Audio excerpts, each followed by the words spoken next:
you doing? Good, how are you? Good. It's gonna be a hot one. Yeah. Same stuff. You were tired. Yeah. Well, actually, I'm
you today?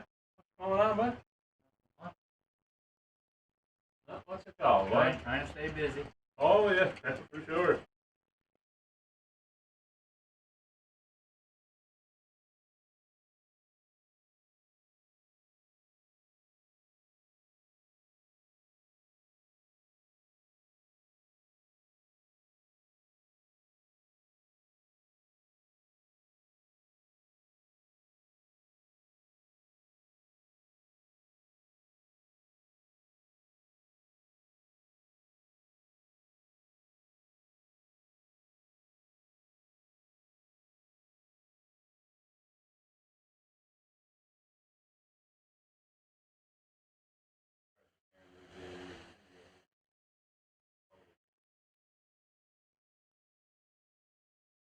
Yep.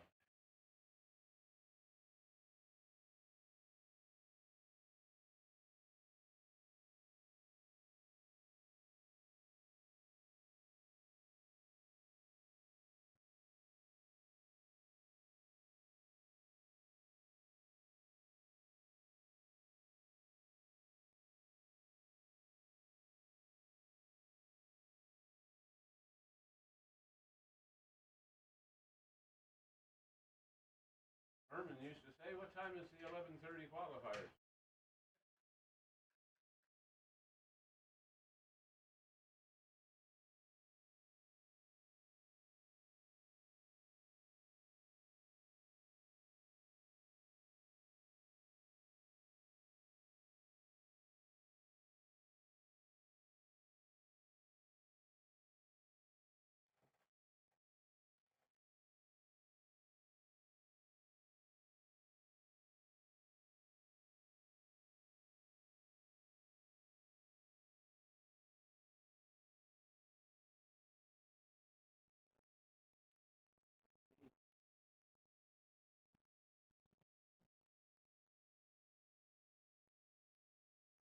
Twenty, 20th year for the track.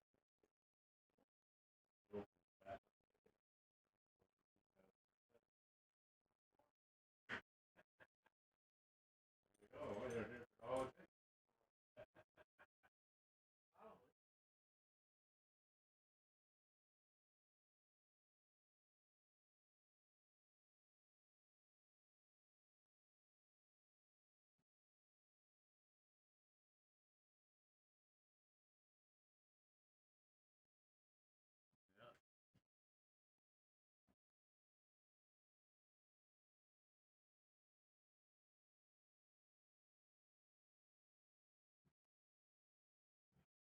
Yeah, I spent a lot of time here myself. We were young folks, it's where we hung out all the time.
What happened to you? What? What happened? You think it's afternoon? You said it's the afternoon. Did I? And then you called the wrong horse. Oh, Yes, you no, did. I called the wrong driver. Or the wrong driver then. What's wrong with the other fellow? Must have caused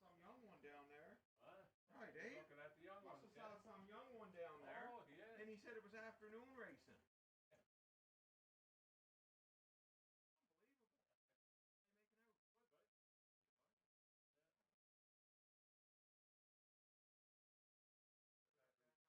Good, right? Yeah. Put that back on the. Not yet. Working on it.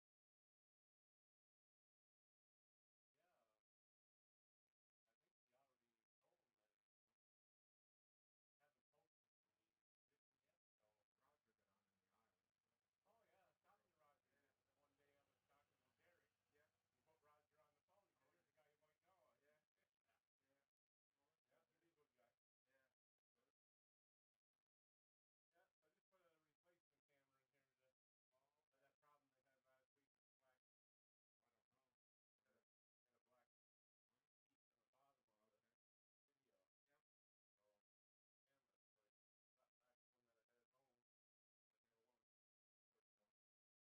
back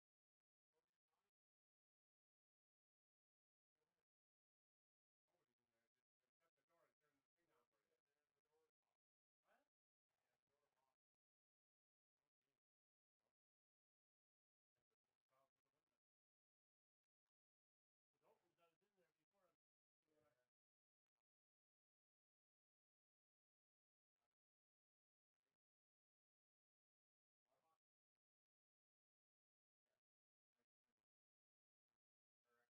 home.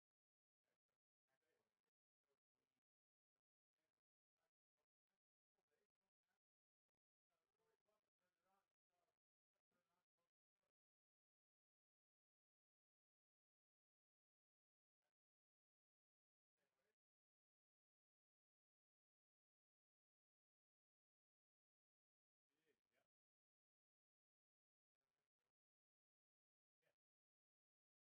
on for you. The door's locked. What? Yeah, the door's locked. Oh, geez. Well, have to call for the window. It was open, I was in there before. Yeah. Yeah. I just dumb. I said Herman used to say all the time.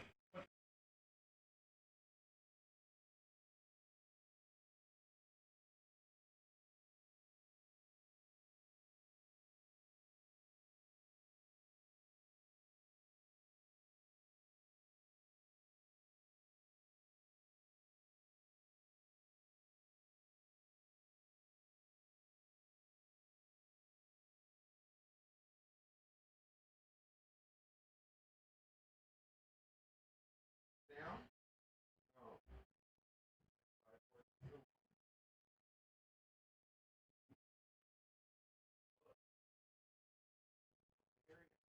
Well, here, come and stick this down for me, will you?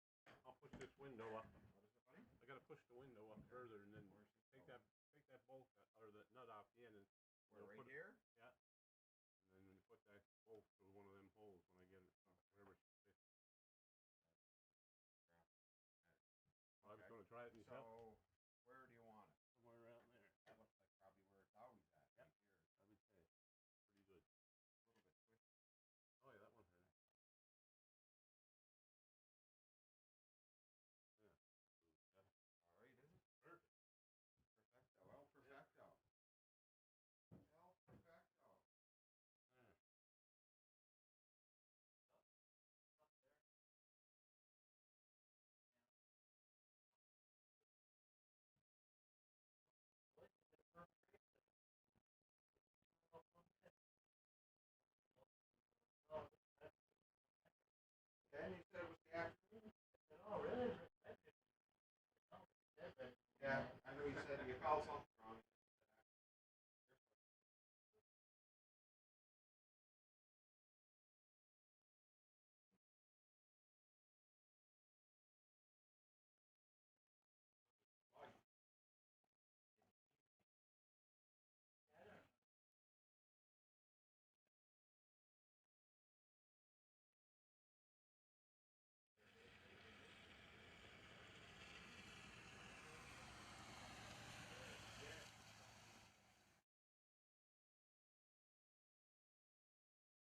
give her anyway? No, no, it's all good.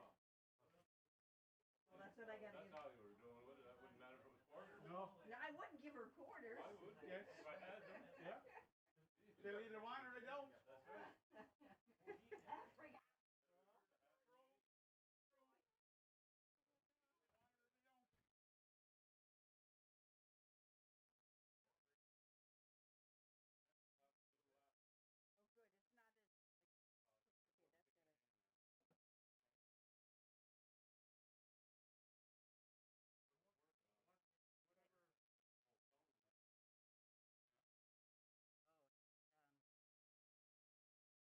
Okay, that's better. Oh, it's a little darker to. Yeah. Oh, wonder if you can. Cause like, holy crap, I'll be. You know, can you see what I mean? Like, just like, oh. I couldn't see it enough. I'm just like, holy crap. I'll be kind of focused on it. Yeah, right up some way. I can do it, but. You might have to, but. I might have.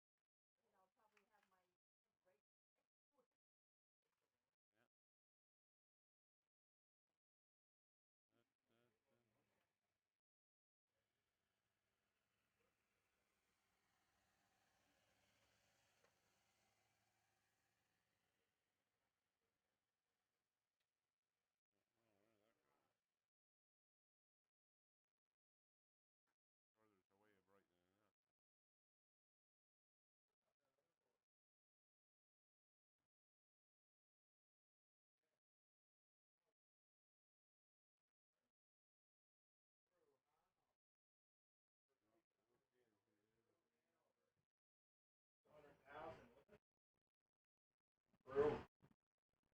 to it. Or there's a way of brightening it up. Yeah, I'll go.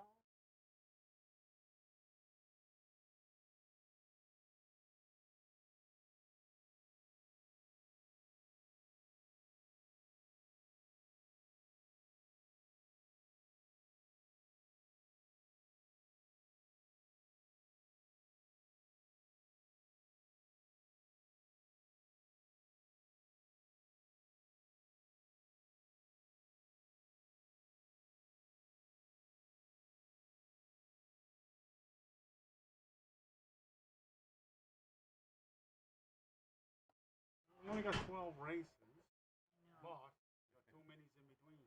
Oh, is that where?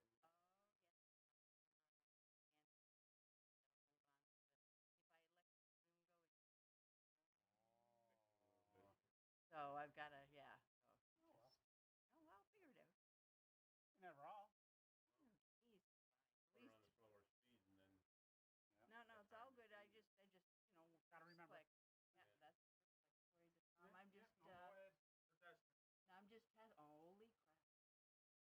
Yeah, I'll be right here, looking at it. It's too bright outside, eh? Must be. Say a few words on that microphone, will you? Like, do a test. She said test, You can check the sound over there, because it might need to be adjusted on this. It's not on, Justin, I think. Power up over there. Look over there. Power on. Yeah. There. Yeah. That's it. Lights on. Yeah. Yeah, you're good. Too much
Well,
I didn't change anything else. No, they just.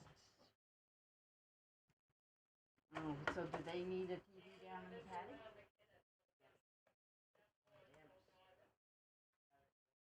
They say I didn't change anything else other than this line here. There's nothing that's not hooked up. Like there's no. You can touch any of that. This is supposed to the paddock here and down to the rock here.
Every week and say that.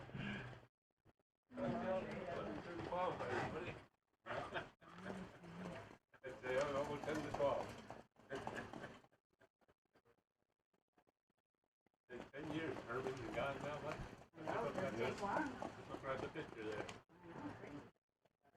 Of course, they like 20 years next year for the track. You get them all together, Once we open.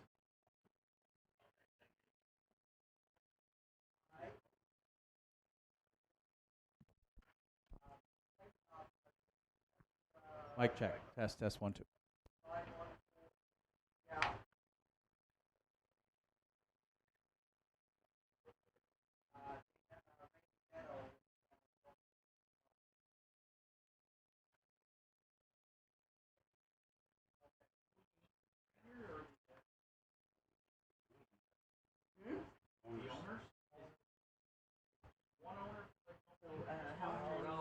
Brenda were down decorating when I was leaving.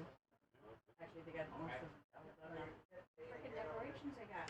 Oh, yeah. But they're not, they can't even put them out because they don't know what to here yet, I guess. Heather Hawkins?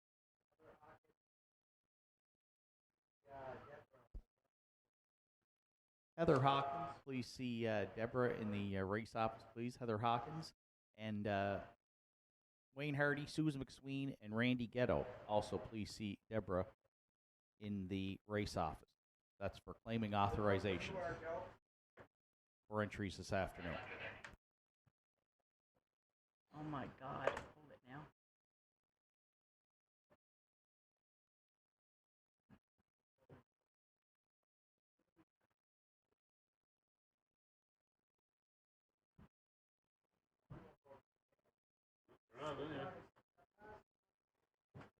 Oh, yeah. If you get the sound, that's one way to check.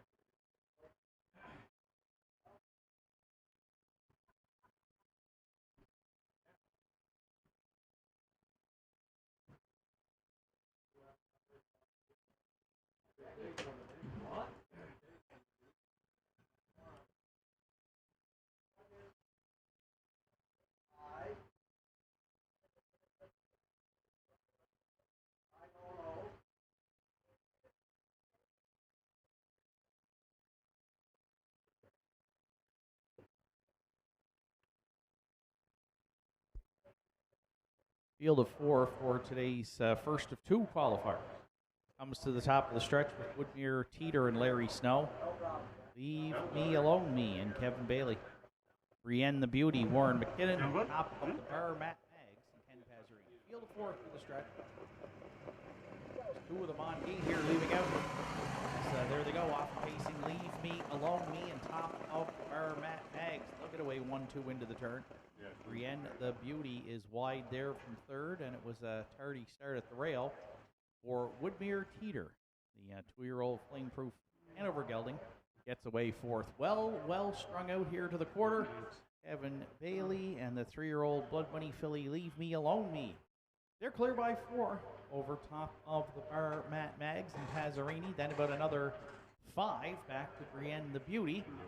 And another 5 to the trailer. That is Woodmere Teeter. 31-2 was the opening quarter as they head next to 3/8. It's Leave Me Alone Me. On point here for Bailey by 2. Top of the bar, Matt Maggs now a bit closer. Second, Brienne the Beauty looks to close in behind that front duo there from third. And Woodmere Teeter continues to be a gapped out trailer back there in fourth. So large gap here separating the front and back as they hit the opening half mile. And still single file into that turn. The next to 5/8, Leave Me Alone Me on top. The half's up in 1:03.3. Top of the bar, Matt Maggs, about 3 off the leader. Second, Brienne the Beauty continues to close in there for McKinnon from third. And Woodmere Teeter's got some work to do. Gap back there in fourth as they go next to 3/4. Leave Me Alone Me, the leader. Top of the bar, Matt Maggs has pulled pocket here, trying to advance for Pazzarini, then Brienne the Beauty. And Woodmere Teeter, they've been that way from the word go. 3/4 and back there, so 1:35 and 4. No, so it's that.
No.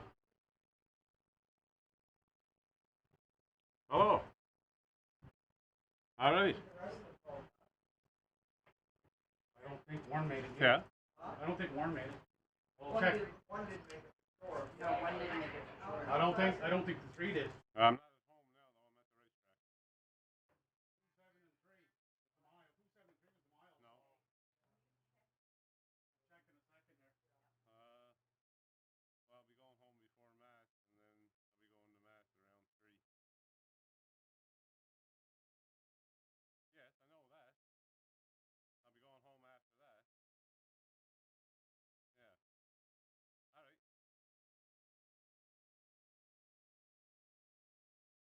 Yeah. No, I got them. All right. Good. All right. All right.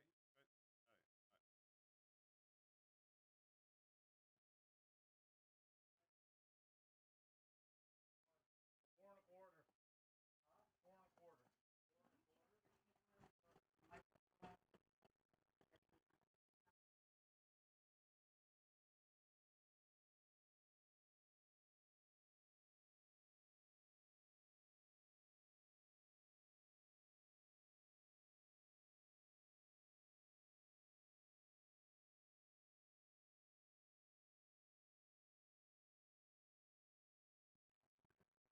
1/4. 35 1/4.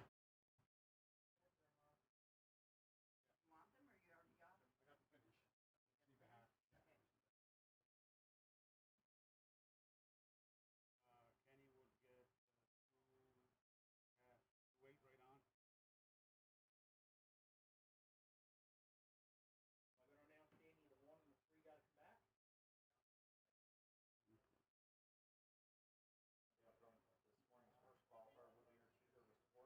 Me Alone Me, the race winner. Brienne the Beauty third.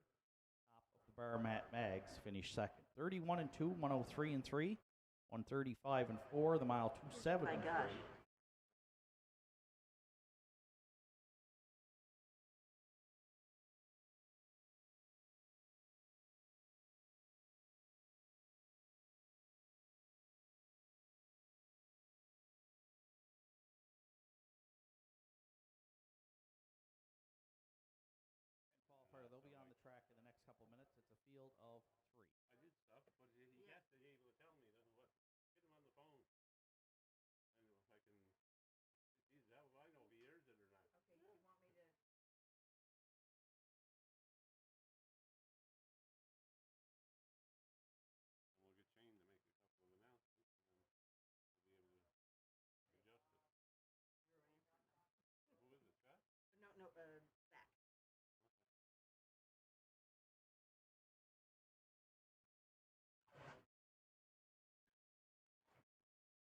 Where's this? Well, he didn't call yet. Oh, you told him to call me?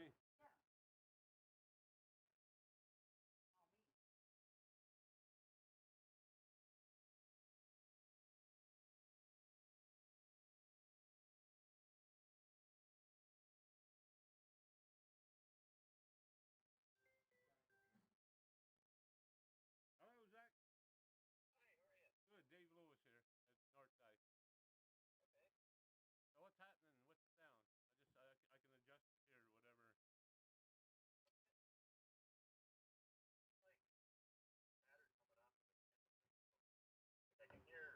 whatever.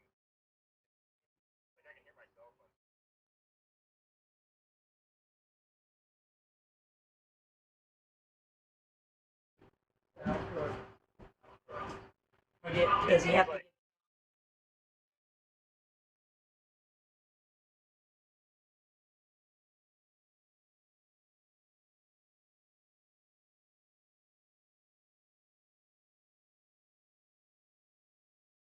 That any better?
Test, mic test, 1, 2.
Second qualifier is going to the gate.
Morning second and final qualifier has a field of 3.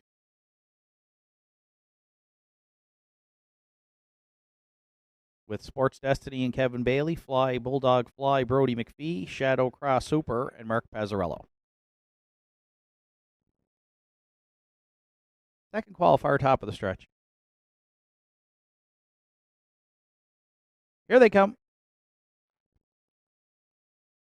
And there they go off and pacing at the inside. Sports Destiny down the center. Shadow Cross Hooper leaving for Pazzarello there into the turn. And Shadow Cross Hooper's going to cross over to lead it for Mark Pazzarello, heading to the opening 8th, 3 lengths ahead of Sports Destiny. Then it's about another 4 back to the early trailer. That's Fly, Bulldog, Fly. So Shadow Cross Hooper will be the leader at that opening quarter here, clear by 3 on Sports Destiny. Fly, Bulldog, Fly closing in there from third. 29-2 was the initial panel. Up front, it is Shadow Cross Hooper on point here for Pazzarello. No movement in the second qualifier. Sports Destiny can draft along all the way there for Bailey, second, about 2 lengths off the leader, and Fly, Bulldog Fly continues to trail back there in third. So as they hit the opening half mile, up front, it's Shadow Cross Hooper continuing to lead and was over the half and 101 flat into the turn. Sports Destiny continuing there second, drafting along. Now catching the front pair is Fly, Bulldog Fly. Just about 4 lengths separate them front to back as they go next to 3/4. And Shadow Cross Hooper still the boss from the get-go. Sports Destiny, a nice trip inside for Bailey second. Has not called on that one for any speed yet, and nor has McPhee with Fly, Bulldog Fly at 3/4 and 132 flat. Shadow Cross Hooper looked strong, well rated up front here this morning. Sports Destiny could not take advantage of the pocket ride, now gapping there second. Fly, Bulldog Fly brought to the outside for McPhee there third. But into the stretch, Shadow Cross Hooper went to the front here in the second qualifier, and that was the winning move here as he's going to report home about 3 to 4 lengths to the good over Sports Destiny. Then Fly, Bulldog Fly, Shadow Cross Hooper's home in 2:03 and 1.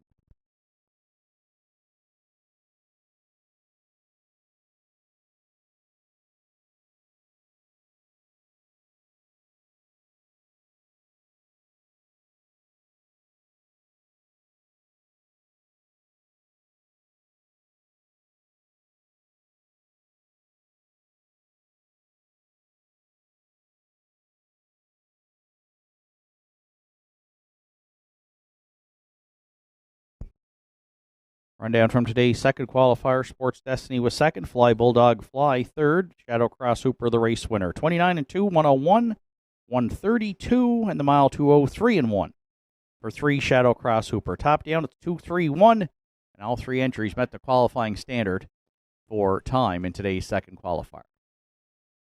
First of 12 here at the Downs is at 1 o'clock this afternoon. We'll have the afternoon's program and equipment changes at 12:30.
what a night it's going to be for harness racing. They're off and pacing.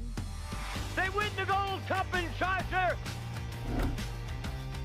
Great stretch drive here at the Downs.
Good afternoon, ladies and gentlemen. Welcome to Nortside Downs, event number 10 of the 2026 harness racing season. This afternoon, a 12-dash card of racing here from Nortside, with the first race post time set for 1 o'clock, featuring the Atlantic Sire Stakes for 3-year-old pacing colts and the Maritime Mini Racing Series.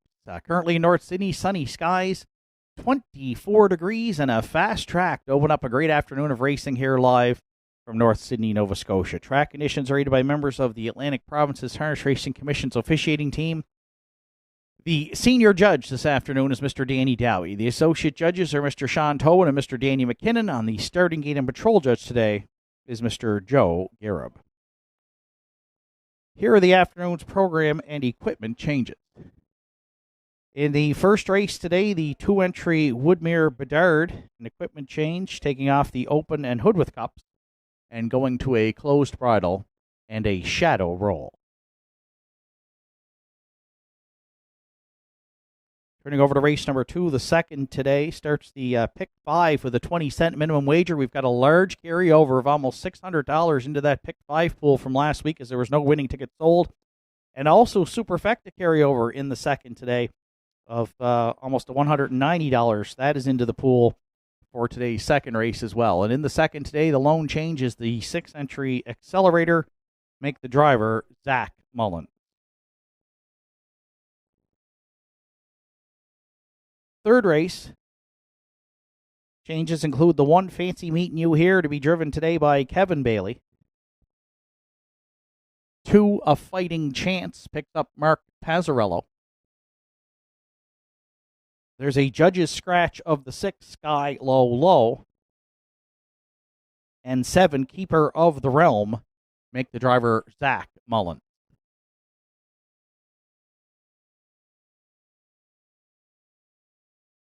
Fourth race to start the afternoon's pick 4 equipment changes on the 2-entry by Ron Rose, who removes the open bridle and snaffle bit and goes to a closed bridle and Italian sideline bit. Afternoon's 5th race, it goes as programmed. And following the 5th race today, notice to the horse owners, trainers, and drivers, we will have our Maritime Mini Series following the 5th today, and then a short warm-up after the Minis prior to race 6. So the Maritime Minis go after the 5th, followed by a short warm-up before the 6th. Reminder, in the first race today, no superfecta and no show wagering in the afternoon's first, with a field of 4.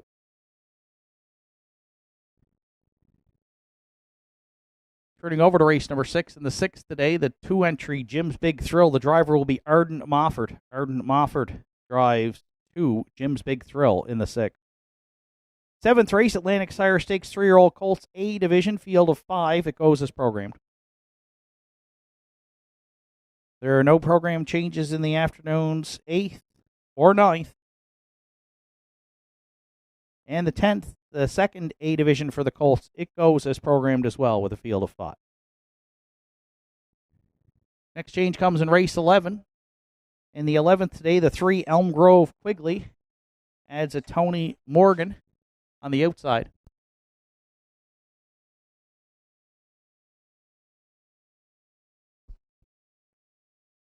And a couple of changes in the afternoon's 12th and final. The 2-entry Rockin' For Real adds a line pole with a burr inside. And the 6-entry Check Your Source, removing shin boots and adding brace bandages. That wraps up the afternoon's program and equipment changes at 12:38. We're 22 minutes away from the opener. First of 12 here on Saturday at the Downs. Kicks off the early daily double and features Triactor Exactor, Win Place, and early daily double wagering. Again, no superfecta, no show wagering in the afternoon's first. Those entries for the opener, they'll be on the track for post parade in approximately 15 minutes.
Notice those joining us on track this afternoon, Dragonfly Ice Candy. They're on site in the viewing deck area.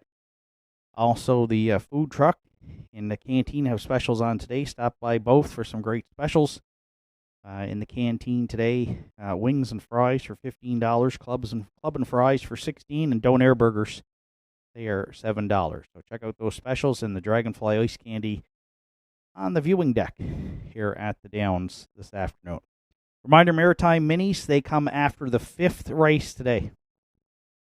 So following the 5th race, we'll do the Maritime Mini Series, and then following those, there'll be a short warm-up prior to the afternoon 6th.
Entries for the afternoon's first race there on track for Post Parade. Woodmere Novak the one.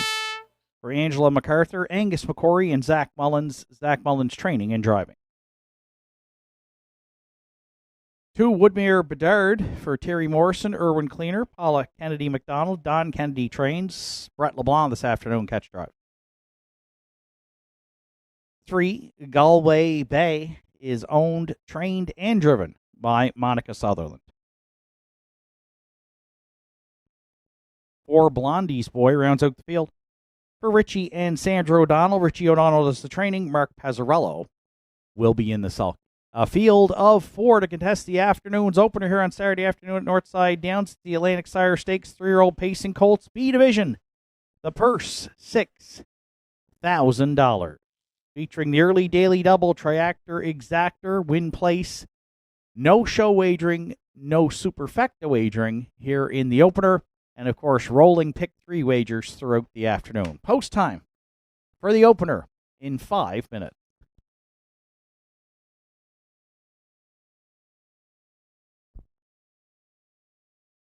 So set up for a great afternoon of racing here, featuring the Atlantic Sire Stakes 3-year-old Pacing Colts. We'll see those here in the opener in the B Division, along with 2 A Divisions later on, and also the Maritime Mini Racing Series, which has been popular throughout the Maritimes for the past number of years. They're in town this afternoon. We'll see those folks, those youngsters coming up after the 5th race today. Track announcer Shane Ryan up top here at the Downs, welcoming you, whether you're joining us on track or online. Beautiful afternoon for racing here. Again, opening it up with the 3-year-old Colts in the B Division, and you're looking at the 3-entry Galway Bay. For owner, trainer, driver Monica Sutherland, been a nice start to the season for the Somewhere Fancy Gelding. 2 wins in 3 seconds from just 6 starts, including a career best 2 minutes and 3/5. taken back on June 14th. Comes in off a couple of runner-up finishes. Second in a B stake to Blazing K's on June 28th. And then second in an overnight event to Onions to Go on Canada Day. So right now, the clear favorite here at 1-4 with just 4 minutes to post. We'll lean on the favorite Galway Bay and Sutherland to open up the Saturday afternoon card at Nortside.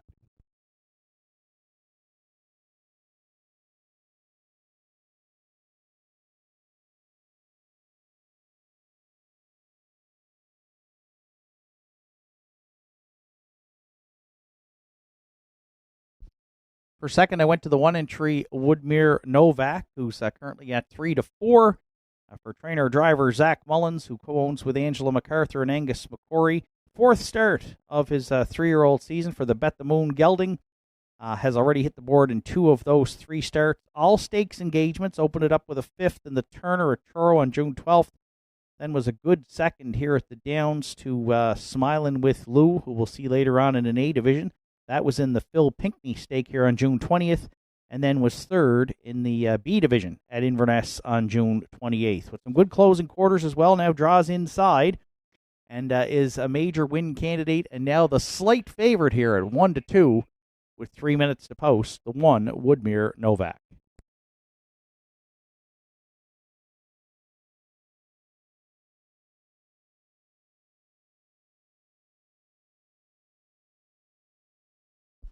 And if you're playing the triactor here in the first, I'll go to the outside, post 4, Blondie's Boy, the 3-year-old Somewhere Fancy colt. Has been racing conditioned events here, non-winners at the Downs throughout the season, with a nice summary, 2 wins in 5 seconds for owner, trainer Richie O'Donnell, co-owner Sandra O'Donnell. Mark Pazzarello's been the regular pilot, and he's back in the bike today, Blondie's Boy, the Somewhere Fancy colt, 5th in the non-winners of 3:51.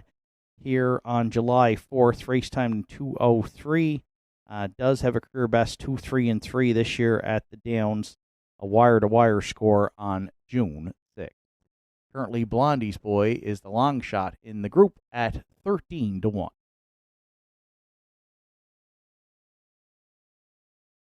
Three, 1, 4 are my top 3 selections here in the opener. Good luck with yours. Final call at the windows for the afternoon's first of 12. Here on Saturday at Nortside.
First race of the afternoon, Atlantic Sire Stakes 3-year-old Pacing Colts B Division, purse $6,000 at the top of the stretch with Woodmere Novak and Zach Mullins. Woodmere Bedard, Brett LeBlanc, Galway Bay, Monica Sutherland. Blondie's Boy on the run there prior to the start for Pazzarello. There they go. They're off and pacing in Woodmere. Bedard and Brett LeBlanc, they're gone to the lead into the turn. Away second is a Woodmere Novak, then third Galway Bay.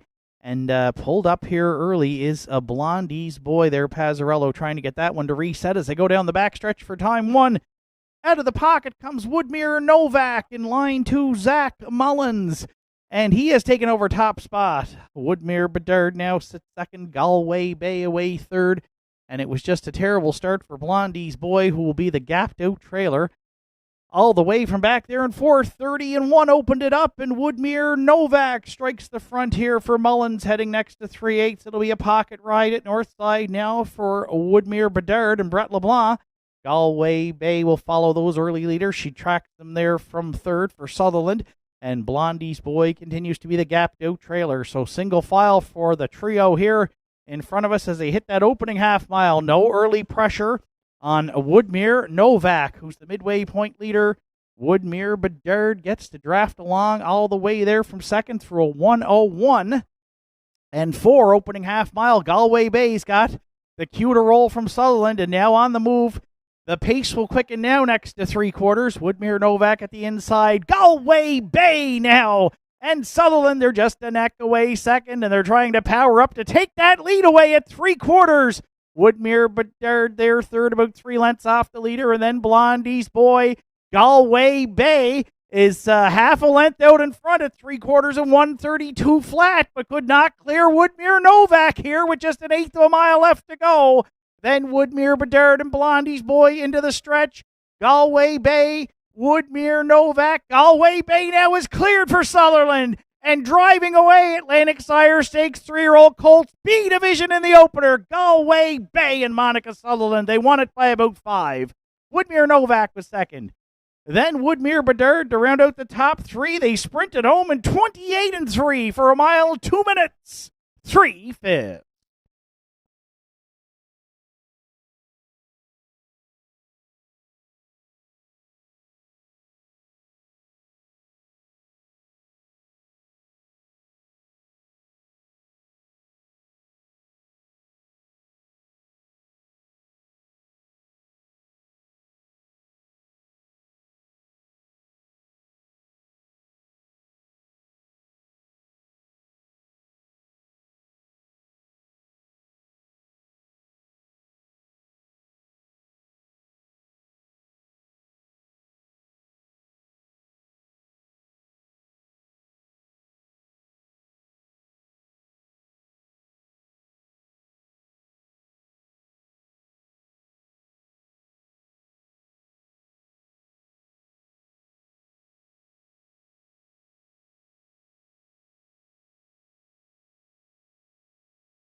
There's Galway Bay returning back to the first race winner's circle at Northside. 3-year-old Bay gelding by Somewhere Fancy is out of the Better's Delight Dam Frenzy. Gelding was bred by Debbie Ramsey from Summerside, Prince Edward Island. The Somewhere Fancy gelding for Monica Sutherland gets 3rd win here on the season, 6th lifetime, and right to his life's best. Bob Bootler trackside. Deborah Rankin, they got that cooler presentation for the Atlantic Sire Stakes. 3-year-old Colts, the Lone B division here at the Downs today to open it up on Saturday afternoon. Sutherland and Galway Bay in 2 minutes, 3/5.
Afternoon's first race is now official.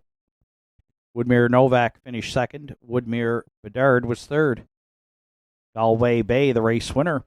Blondie's Boy finished fourth. 30-1, 101-4, 132. And the mile, 2 minutes, 3/5 for 3, Galway Bay. Top down at 2, 3, 1, 4. Galway Bay returned 380 and 210. And Woodmere Novak, 210 to play. 3-1 exactor in the first, $4.50. And the 3-1-2 try, $9.10. Afternoon second race comes up next. The field of 8, 6 accelerator. The driver will be Zach Mullins. And we've got a pair of carryovers from last week's card to kick off the afternoon second today. The pick 5 from last week, almost $600 into that pool already to start the second today here at the Downs with a 20-cent minimum wager. And the Superfecta, there was a carryover from last week as well of almost $190. So that's into the second race pool. So set up for a good wagering race here in the second today, post time in 10 minutes.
Payline on second race post parade is owned, trained, and driven by Roddy Gillett.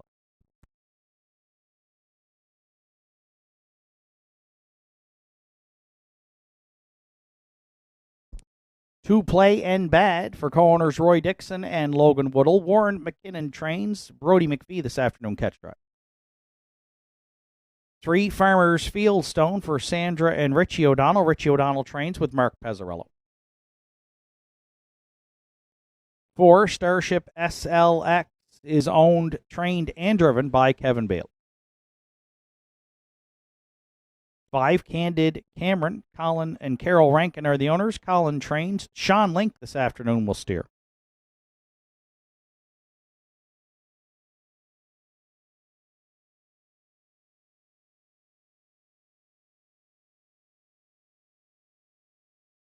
Six Accelerator is owned by Sean Blanchard, trained by Robert Blanchard with Zach Mullins.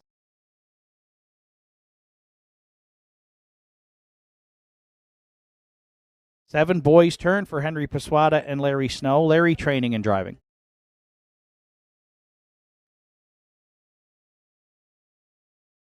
8 Don't Ask Logan rounds out the field. Wanda Michelitis, Mason, and Lucas Piercy are the owners. Jake Jacobs trains. Kerry Romeo will do the drive. Afternoon second starts the pick 5 again with that big carryover of almost $600 into the pool. And we've got almost $600 in already here with 6 minutes to post. So a large pick 5 pool here today. Rolling pick 3 continues. Triactor, Exactor, Superfecta carryover as well. And win place and show wagering. 6 minutes to second race post time.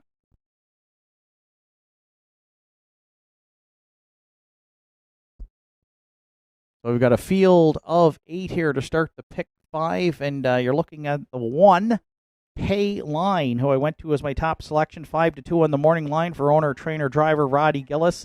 Looking for his first win, though, on the season. 0 for 9 in the win column. Does have a second and 4 thirds, but now draws inside here, and he's back in this non-winners of 620 class, where in the last 2 weeks he's been 3rd and 5th.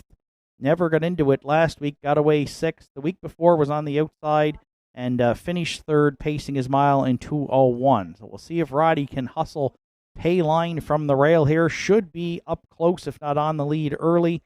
Looking for his 19th lifetime win. He had 6 here at the Downs last year, including one in 1:58 and 3, and did start the season early. You look back on May 30th, he was up as high as the non-winners of 12:01. So has been racing some tough company. Now drops down into this class for the 3rd week in a row and draws the rail today. So the current second choice at 6-5, Pay Line, our top selection here to start the pick 5 with that large carryover.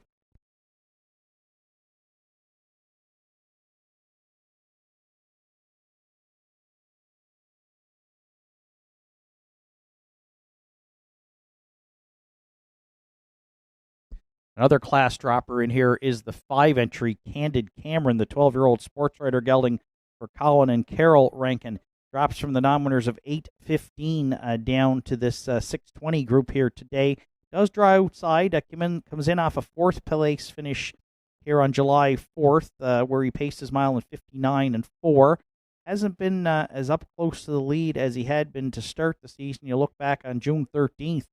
In an optional 9,000 claimer. This an optional 5,000 claimer was on the lead that day and had to settle for 3rd, but did chart in 2 minutes flat. So you're getting consistent miles in the 2 minutes 59 and change from Candid Cameron, and expected him to take quite a bit of support. He is the current favorite here, slight favorite at 3-5. We'll use him to round out the exactor.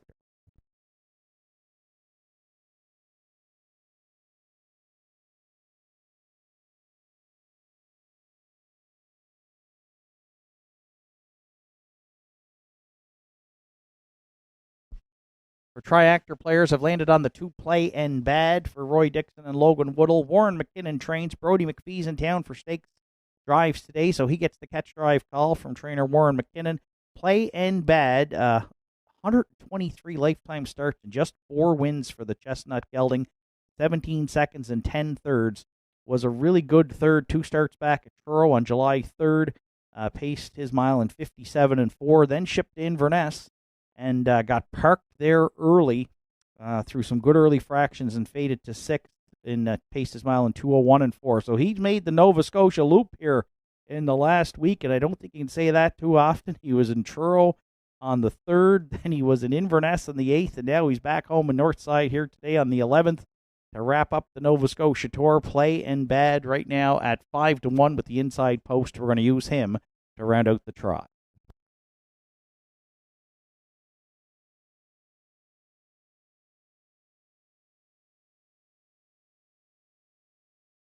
And for Superfecta players, I've got a long shot from the back here. 9-2 on the morning line, but currently ballooned to 16-1. That's the 8 Don't Ask Logan for Wanda Michelitis Mason and Lucas Piercy. Had a 2-race win streak snapped here last week on the 4th. That was up at the non-winners of 8:15. Kerry Romeo was in the bike for trainer Jake Jacobs. Charted in 2 minutes and 1/5, though, and prior to that had 2 wire-to-wire victories, as mentioned. That was down slightly in class from this group. Should get away okay, though, from the back tier. Their speed leaving at the inside here. And so Don't Ask Logan looked for his 3rd win on the season and 43rd lifetime victory today. Again, he is in long shot land currently in a pretty competitive 2nd at 16-1. 1, 5, 2, 8 are my top 4 selections. Good luck with yours. Final call for wagering here on the afternoon 2nd. To start that pick 5 with that big carryover. Good luck with your choice.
Afternoon second of race. Field of 8 behind the McRae Home Hardware starting gate. It's post time. It's pay line and playing bad at the inside. Farmers Fieldstone. Starship SLX down the center. The outside to Candid Cameron and Accelerator. The trailers. Boys Turn and Don't Ask Logan. Afternoon second top of the stretch. They're on gate. They're on stride. Post time at Nortside. Off and pacing. Candid Cameron and pay line both firing out into the turn. Play in bad, looks to get away. Third would like to drop in there. Then fourth at the inside is a Boys Turn.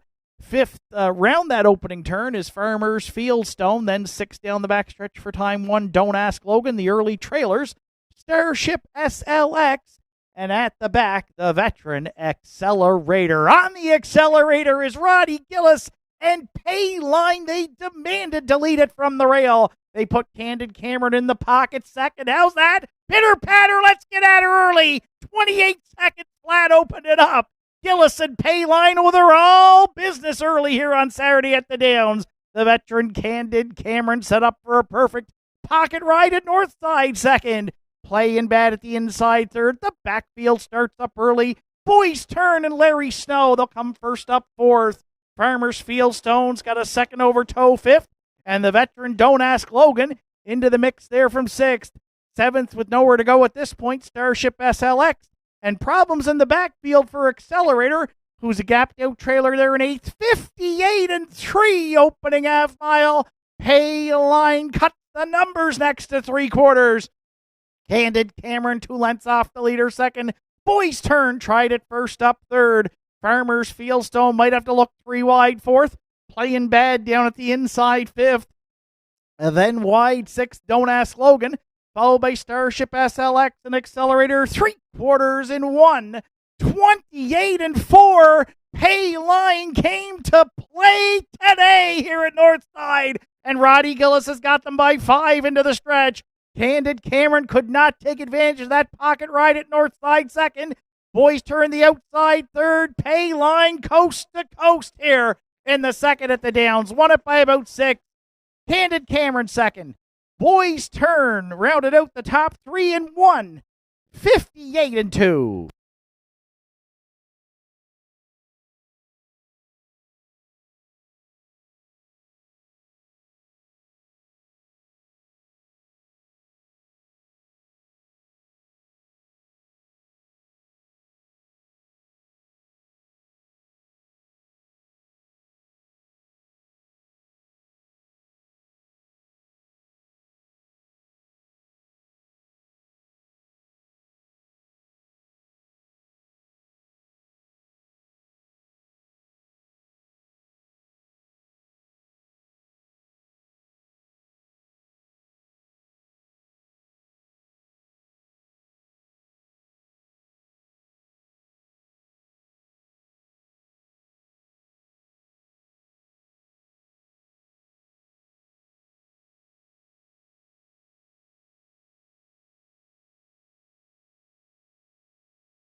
Pay Line is returned back to the second race winner's circle at Nortside. 7-year-old Big Gelding by Better Than Cheddar is out of the Western Hanover Dam.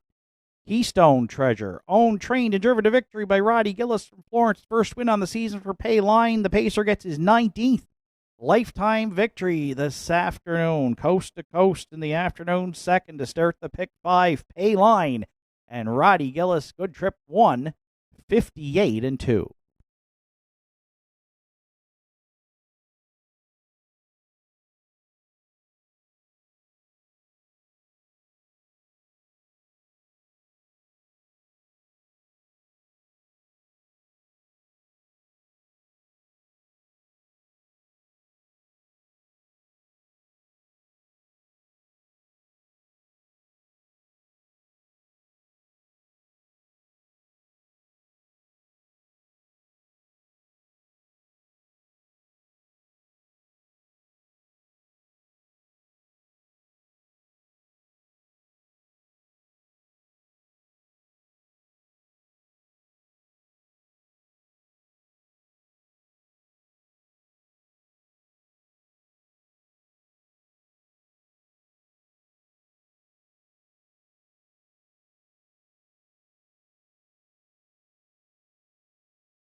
Afternoon second race is now official. Pay Line was the race winner. Play and Bad was fourth. Farmers Fieldstone fifth. Starship SLX was sixth. Candid Cameron second. Accelerator eighth. Boys Turn third. Don't Ask Logan finished seventh. 28, 58 and 3. 128 and 4. The mile 158 and 2 for one Pay Line. Top down, it's 1, 4, 5, 6, 2, 8, 3, then 7 on the bottom. Pay Line at $6, $2.50 and $2.40. Candid Cameron $2.20 and $2.10. And Boys Turn $3.80 to show. 1.5 Exactor in the second at $15.20. The 1.57 Try, it paid $50.60. Early Daily Double 3-1 at $4.80. And the $1 Superfecta 1.572 at $127.70. Afternoon's third race comes up next. It's scratched down to a field of 6. Take out the 6. Sky Low Low. Post time for the third in 11 minutes. Note the driver changes in the third today. Fancy meeting you here. The 1, Kevin Bailey, will drive A Fighting Chance to Mark Pazzarello. And Keeper of the Realm from post 7. The driver today will be Zach Mullen.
Entries on track for post parade for the afternoon's third. Fancy meeting you here. The one is owned and trained by Norm Finder. Kevin Bailey will do the driving. Keegan Madden does the post parade. 2 A Fighting Chance for owner Sean Blanchard, trained by Robert Blanchard, driven this afternoon by Mark Pazzarello.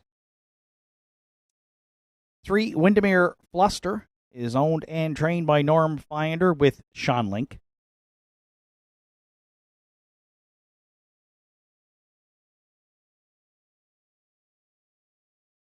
4 Last Chance, Brody McPhee drives for owner-trainer Richie Barlow.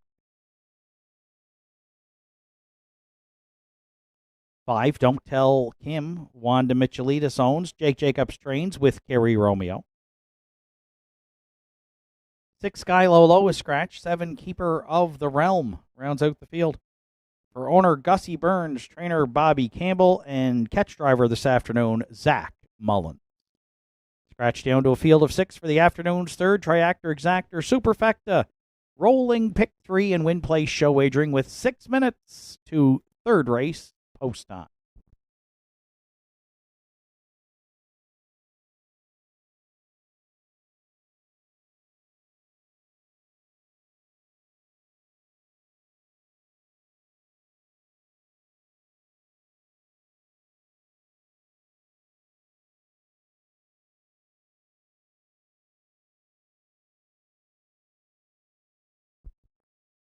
So it's a field of 6 to contest the afternoon's third. Current slight favorite here at 4-5 is the 4-entry Last Chance. The 5-year-old Arthur Blue Chip mare is my top choice for owner-trainer Richie Barlock. Brody McPhee in town this afternoon. He gets the catch drive call from Richie on the 5-year-old mare who's looking for her first win here in 2026. She racked up 5 last year at Nortside and had a nice season, including 1 in 2 minutes and 3/5. She hit the board in basically 50% of her starts, 13 of 27 in the top 3. Had some traffic trouble with a break leaving there last week and pulled up, but prior to that was 5th with Richie in the bike, but race timed in 2:01 and 4. And if she can duplicate that kind of speed here, which it shows on the chart line, she's done in 3 of her last 5 starts and 2-1 and change. She should have a really good shot here. She can leave the gate well as well, should Brody try to hustle her to the front here today from post 4. Again, the slight favorite at 4-5 for Last Chance, our top selection in the third.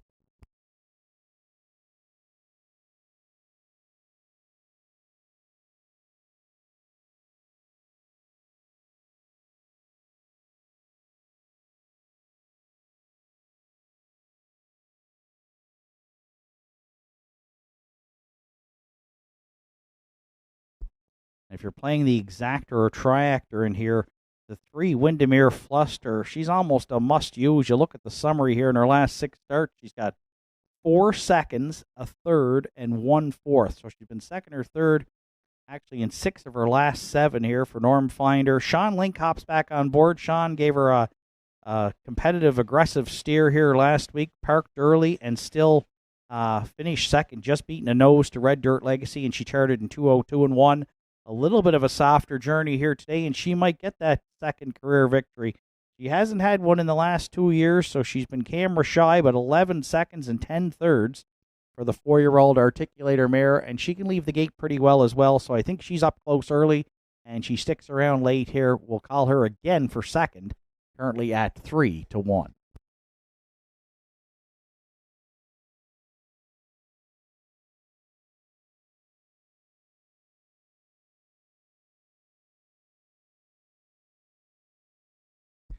You're playing the Triactor. I'm on a long shot here, currently at 11-1. That's the 2 A Fighting Chance for Sean and Robert Blanchard. They've called on Mark Pazzarello on the catch drive call this afternoon. Mark is the current leader here for top winning dash driver, looking to go back-to-back. He's got 11 starting the day today, 2 out of Larry Snow and 3 clear of Arden Mofford and Ryan Campbell. Pretty competitive race here through the first 9 cards of the season at the Downs. So 9-2 on the morning line, currently ballooned to 11-1. The 2 A Fighting Chance we'll use to round out the try.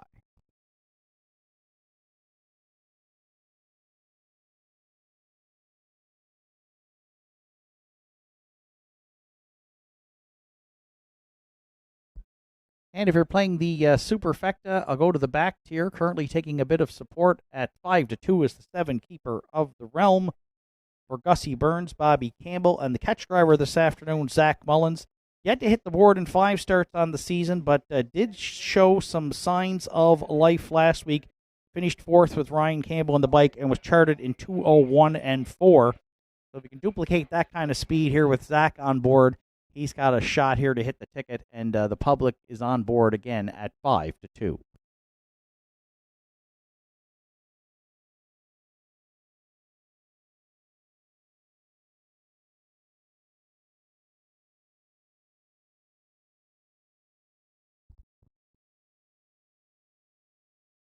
Notice to owners and trainers, the paddock looking for saddle pad from the afternoon's 10th race, number 3. If you've got race 10, number 3 saddle pad, can you please return it to the paddock? Looks like it was taken in air by somebody here this afternoon at the Downs. Race 10, number 3 saddle pad, please return to the paddock. 4-3-2-7 are my top 4 selections. Good luck with yours. Final call for wagering here, the afternoon's 3rd at Northside Downs.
Starter calls the horses. It's post time for the afternoon's 3rd.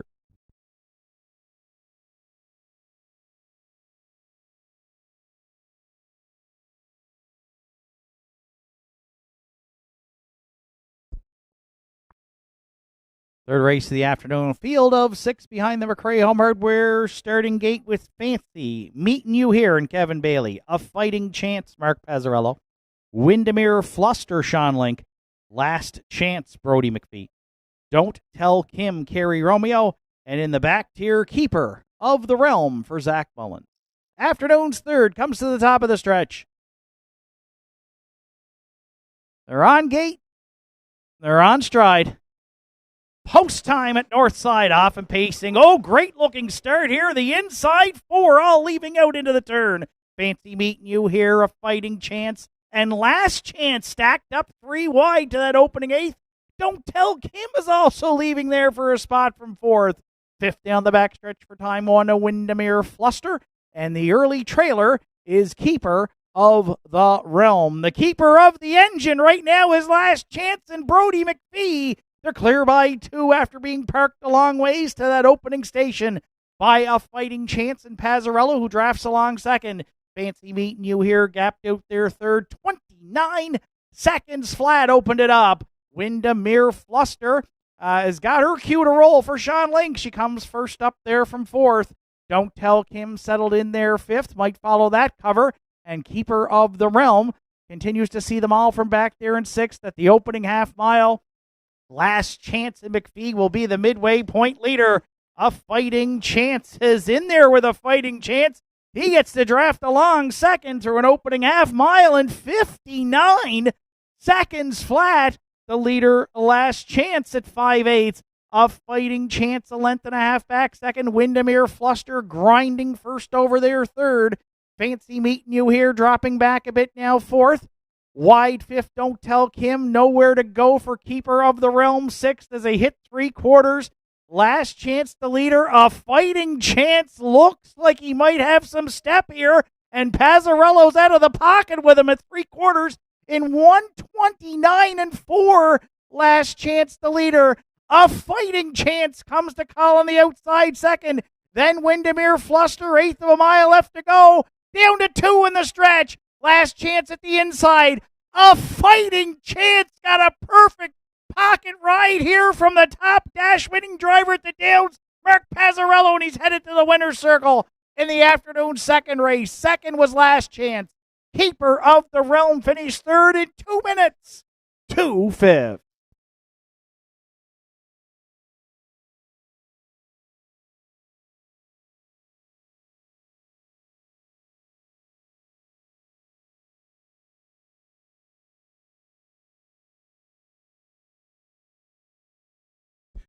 Judges' inquiry here in today's third race. They're going to look at racing action into the first turn. Please hold all tickets.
There's A Fighting Chance returning back to the third race winner's circle at Nortside. 4-year-old Bet the Moon Stallion from the Largo Dam Ronda's Bell for winning owner Sean Blanchard from Howie Center. Robert Blanchard does the training, the catch drive call to Mark Pazzarello, and Mark got a perfect pocket ride at Northside behind the heavy favorite Last Chance. For 3/4 of the mile, tipped A Fighting Chance, and he responded here in the stretch. Again, to get a maiden score, good trip, 2 minutes and 2/5. If you've got A Fighting Chance and Pazzarello in a third race upset, 10-1 here in today's third at the Dam.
Afternoon's third race is now official, dealing with the judges' inquiry. Judges reviewed racing action into the first turn and ruled that the 4-entry Last Chance did cause interference on 3, Windermere Fluster. As a result, Last Chance finished second and will be placed fourth. Official rundown from the third. Fancy Meeting You Here was fifth. The Fighting Chance, the race winner. Windermere Fluster finished fourth, placed third. Last Chance finished second, placed fourth, again for interference on 3 in the first turn. Don't Tell Kim was sixth. Sky Low Low scratched. Keeper of the Realm, third, placed second. 29, 59, 129 and 4, and the mile 2 minutes and 2/5. That's a maiden mark for 2, a Fighting Chance. Top down, it's 5, 1, 4 placed 3, 2 placed 4, 6 scratch, 3 placed 2 on the bottom. A Fighting Chance, 23.50, 21.30, and 4.60. Keeper of the Realm, $6 and $2.60. And Windermere Fluster, $2.10 to show. 2-7 Exactor in the third, $156.60. Triactors paying off on 2-7 all at $451.90. $1 Superfecta, 2-7-3-4, $540 even. And the first rolling pick 3 of the day at $2.05. Afternoon's fourth race comes up next at the field of 8, and they'll go to post in 10 minutes.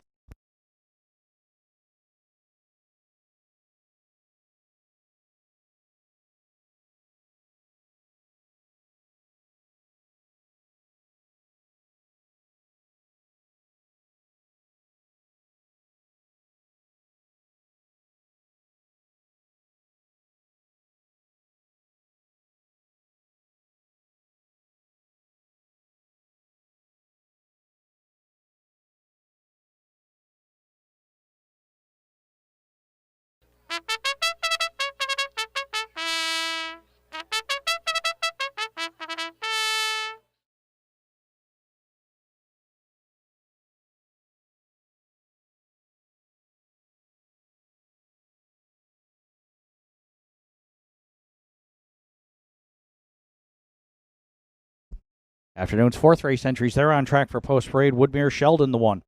For Eve and Corey Pickram and Adam Blunden. Corey Pickram does the training. Kerry Romeo will do the driving. 2 by Ron Rose is owned by Wanda Michelitis, Mason, and Lucas Piercy. Trained by Jake Jacobs and driven today by Mark Pazzarello.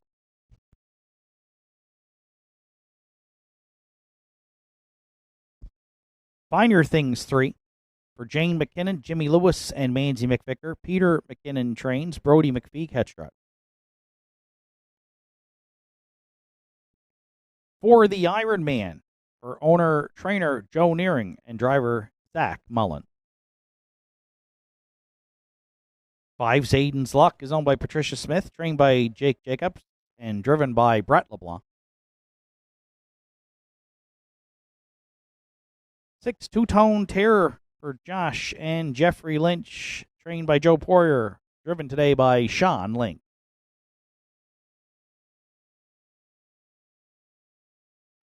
7 Cowboy Jill is owned by Jeff Lynch, trained by Joe Poirier with Adam Link. 8 10 Mile Beach rounds out the field. Willie Seymour owns and trains. Randy Ghetto will do the drive. Field of 8 to contest the afternoon's fourth race. To start the pick 4 with a 20-cent minimum wager. Triactor, Exactor, Superfecta, rolling pick 3, and win place show wagering with 7 minutes to fourth race post time.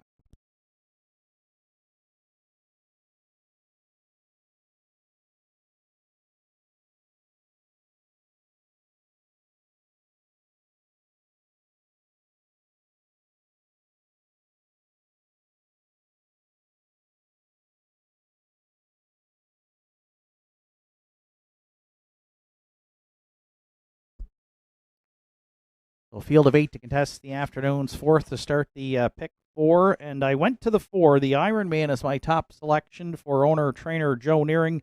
And catch driver today is Zach Mullins joining us from Inverness. The Iron Man comes in off a third place finish in the non-winners of 3:51 last week for Adam Link. Charted in 2:01 and 1. That's his only top 3 finish on the season. But off of that good performance, now drops down in class and draws a mid-pack post here. And I think Zach can be aggressive with him off the gate. 3 wins last year here at the Downs, and looking for his 21st a lifetime victory today. 8-5, taking quite a bit of support here as a second choice. Our top selection is the 4, the Iron Man.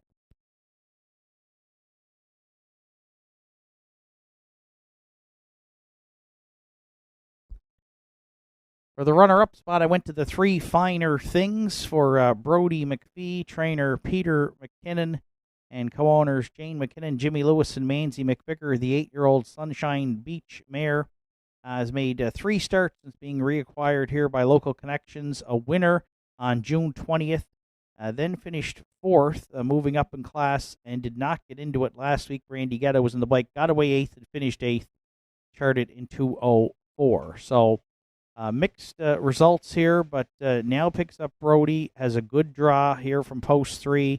Did show speed with Mark Campbell back on that June 20th start, was on top at 29-4 to the quarter, and I think Brody can get her situated up close early. 15-1 right now. We got a Bob Barker. The price is right on 3 Finer Things, 4-1 on the morning line if you want to back McPhee and McKinnon here in the 4th.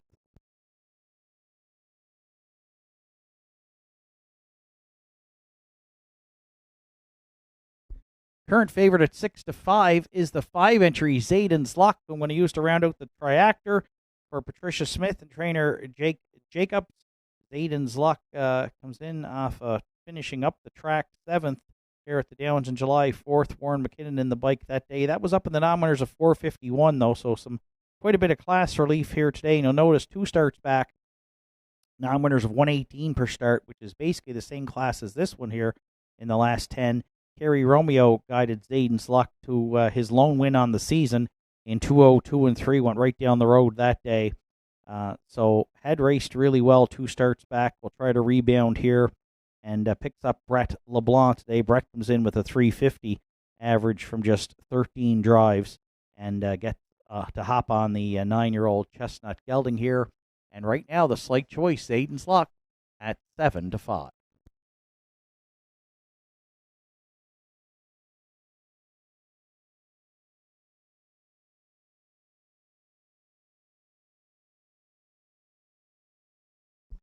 And if you're playing the Superfecta, I'll go to the rail. 1 Woodmere Sheldon. Comes in off a 5th place finish at Truro, where he's been doing his racing this season for Eve and Corey Pickram and Adam Blunden. Corey does the training. Kerry Romeo has been in the bike for the last 3 starts and has hit the board in 2 of 3. Now draws inside. So another shot to hit the top 3 here. We'll see how the speed of Truro compares here to Northside. Most of his miles in the 2.2 range.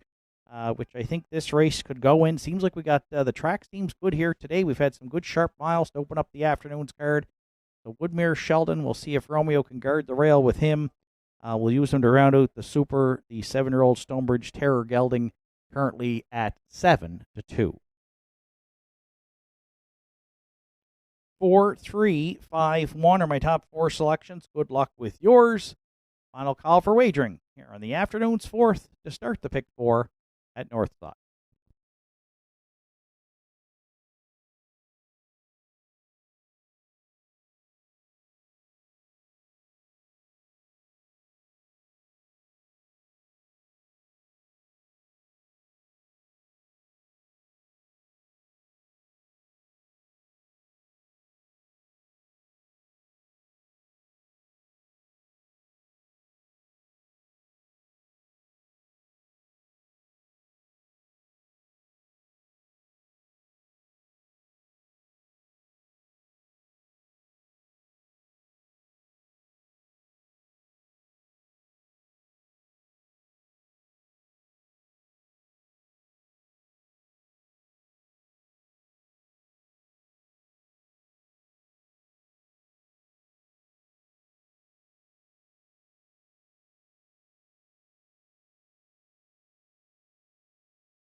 Starter calls the horses. It's post time for the afternoon's fourth.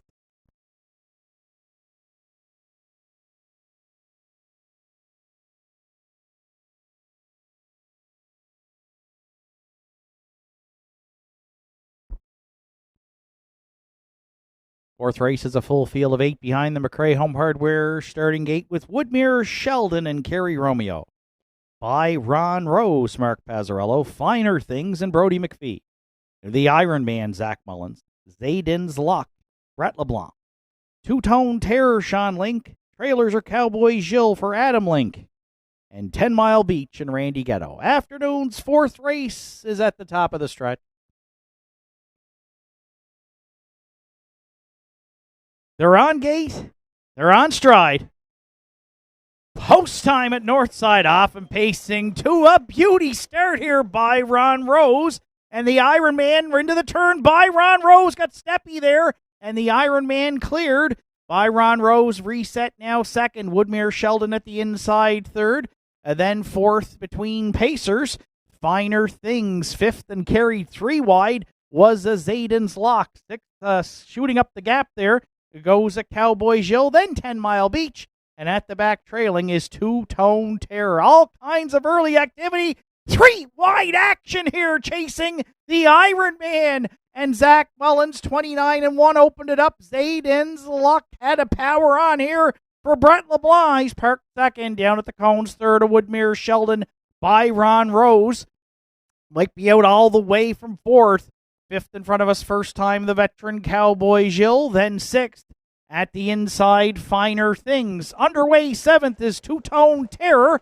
And at the back trailing, 10 Mile Beach. The opening half mile to the Iron Man. And Zach Mullins in 59 seconds flat. They've got Zayden's Luck on the outside, applying the pressure second. Woodmere Sheldon locked in the box, getting a nice journey for Romeo third. Cowboy Gilles shoots the gap fourth.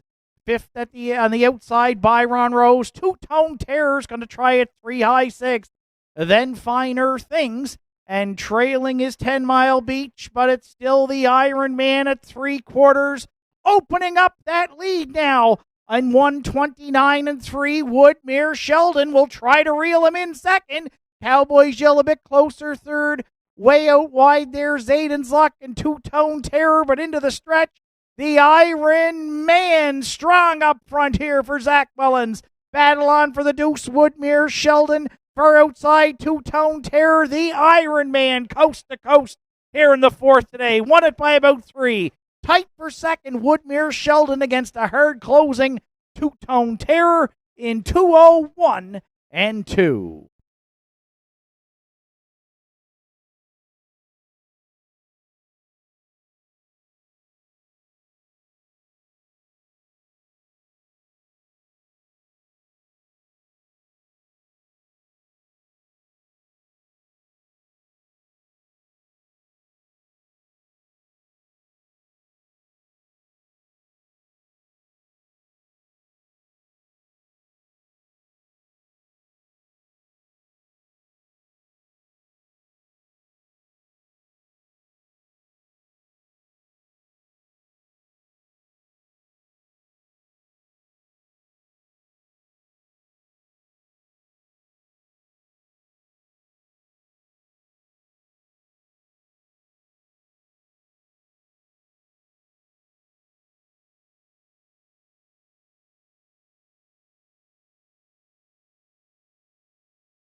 Judges' inquiry here in the fourth today. We'll look into racing action into the first turn. Please hold all tickets.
The Ironman is back in the fourth race winner's circle here at Northside. 10-year-old Bay Gelding by Shadow Play out of the Arts Place Dam. Stone Bridge Hug. For owner trainer Joe Nearing from Howie Center, Zach Mullins guided the pacer to his first win on the season, and he got his 21st lifetime victory this afternoon. 201 and 2, the Ironman and Zach Mullins in the afternoon's fourth at Northside.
Afternoon's fourth race is now official, dealing with the judges' inquiry. Judges looked at racing action into the first turn and ruled that the two-entry by Ron Rose did make a break on his own, causing interference to entries 1, 3, and 5. Since Byron Rose finished behind those three entries in the final rundown, no placings are required.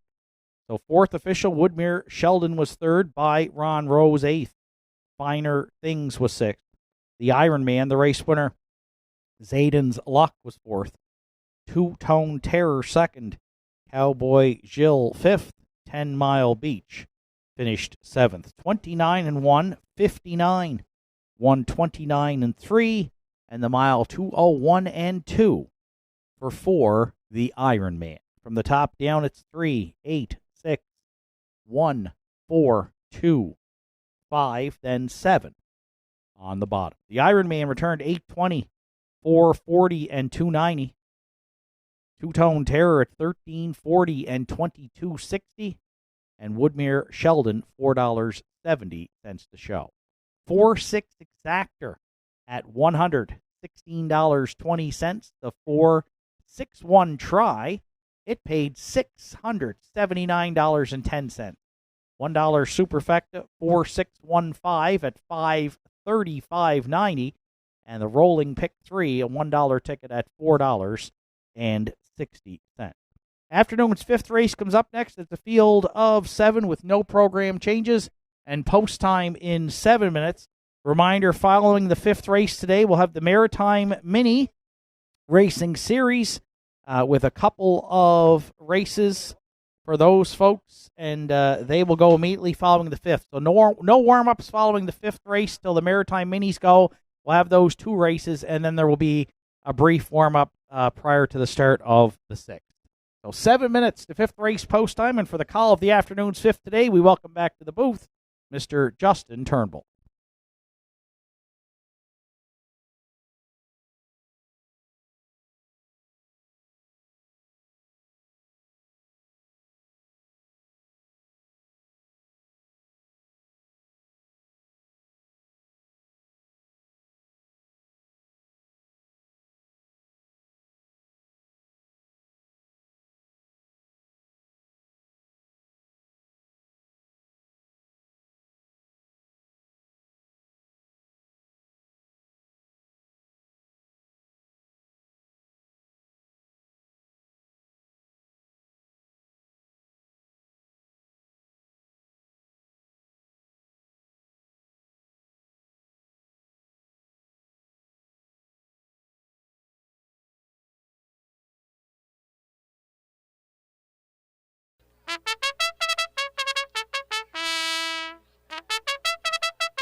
This evening's 5th race entries, now on track post parade. 1, Big Boy Hill, is owned and trained by Joe Nearing. Keegan Madden aboard the 1, Big Boy Hill.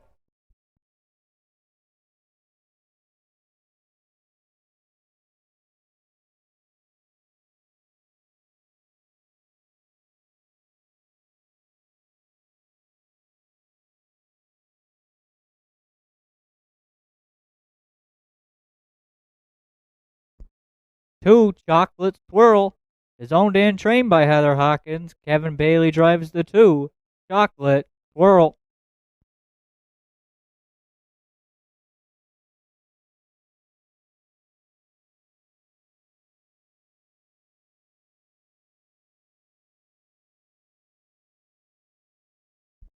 3, Red Rum She Wrote, is owned and trained and driven by Martin Bates the 3, Red Rum She Wrote.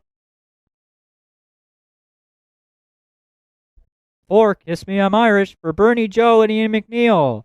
Ian does the training. Mark Pazzarello drives the 4, Kiss Me I'm Irish.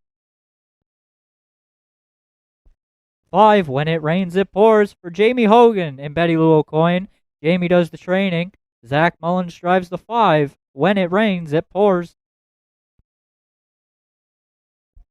6, Don't Believe Me Just Watch, for Randy Ghetto, Wayne Hardy, and Susan McSween. Dana Ghetto trains. Randy Ghetto drives the 6, Don't Believe Me Just Watch. Rounding out the field is the 7, Cold Creek Guerrero, is owned by Roy Dixon and Logan Woodall. Warren McKinnon trains. Brody McPhee drives the 7, Cold Creek Guerrero. Down to 4 minutes to post time here on the afternoon's 5th race. Triactor Exactor Superfecta, rolling pick 3, Win Place Show Wagering. Down to 4 minutes till 5th race post time.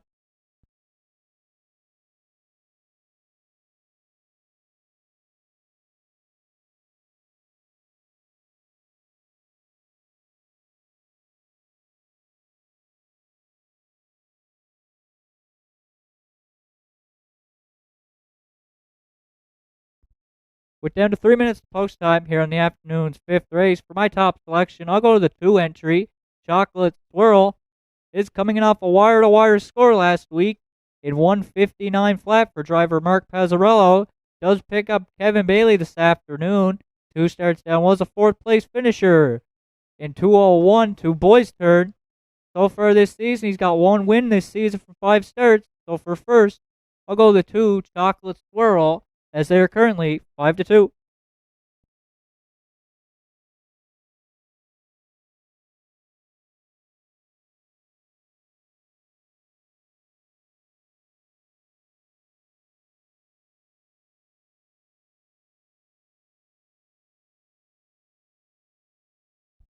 For second here in the afternoon's 5th, I'll go the rail entry, Big Boy Hill. Comes in off a 3rd place finish last week to Wine and Cheddar.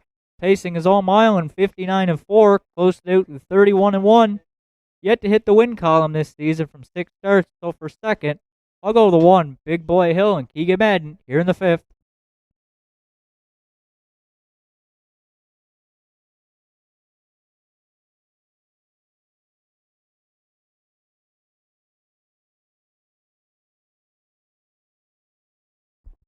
For third here in the afternoon's 5th, I'll go the back tier post 7 with Coal Creek Guerrero. Was a 5th place finisher, but was placed 4th last week to Windermere Ryan, starting in 2:03 with driver Warren McKinnon. Does get the catch drive call to Brody McPhee this afternoon. 2 starts down, was scratched though. So far, the 6-year-old gelding by Daly got 2 wins this season from 7 starts. So for third, I'll go to back tier 7, Coal Creek Guerrero and Brody McPhee.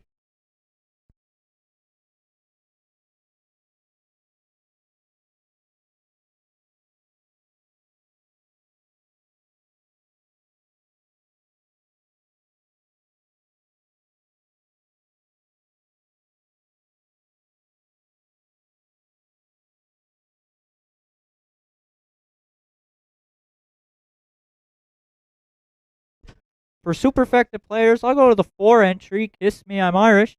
Comes in a 4th place finish, but was placed 3rd last week to Windermere Ryan, charting 2 minutes, 2/5. Close to 31-4. 2 starts down, the 9-year-old mare was 4th to All Right, who we'll see later on in the afternoon's winners over, starting at 59-2, close to 30-1. Got 1 win this season from 9 starts, so for 4th, I'll go to the 4, Kiss Me I'm Irish, and Mark Pezzarello here in the 5th.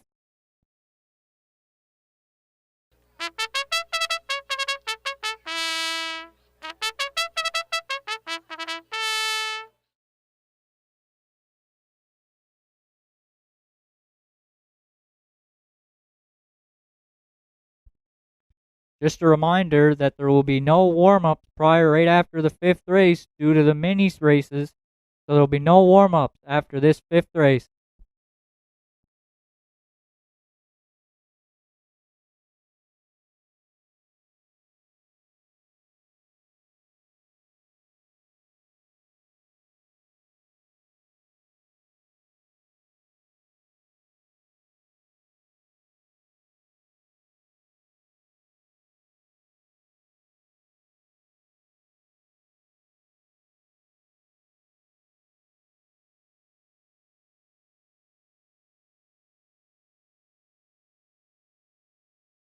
Two, 1, 7, 4, my top 4 selections. Good luck with yours. Final call for wagering here on the afternoon's 5th race.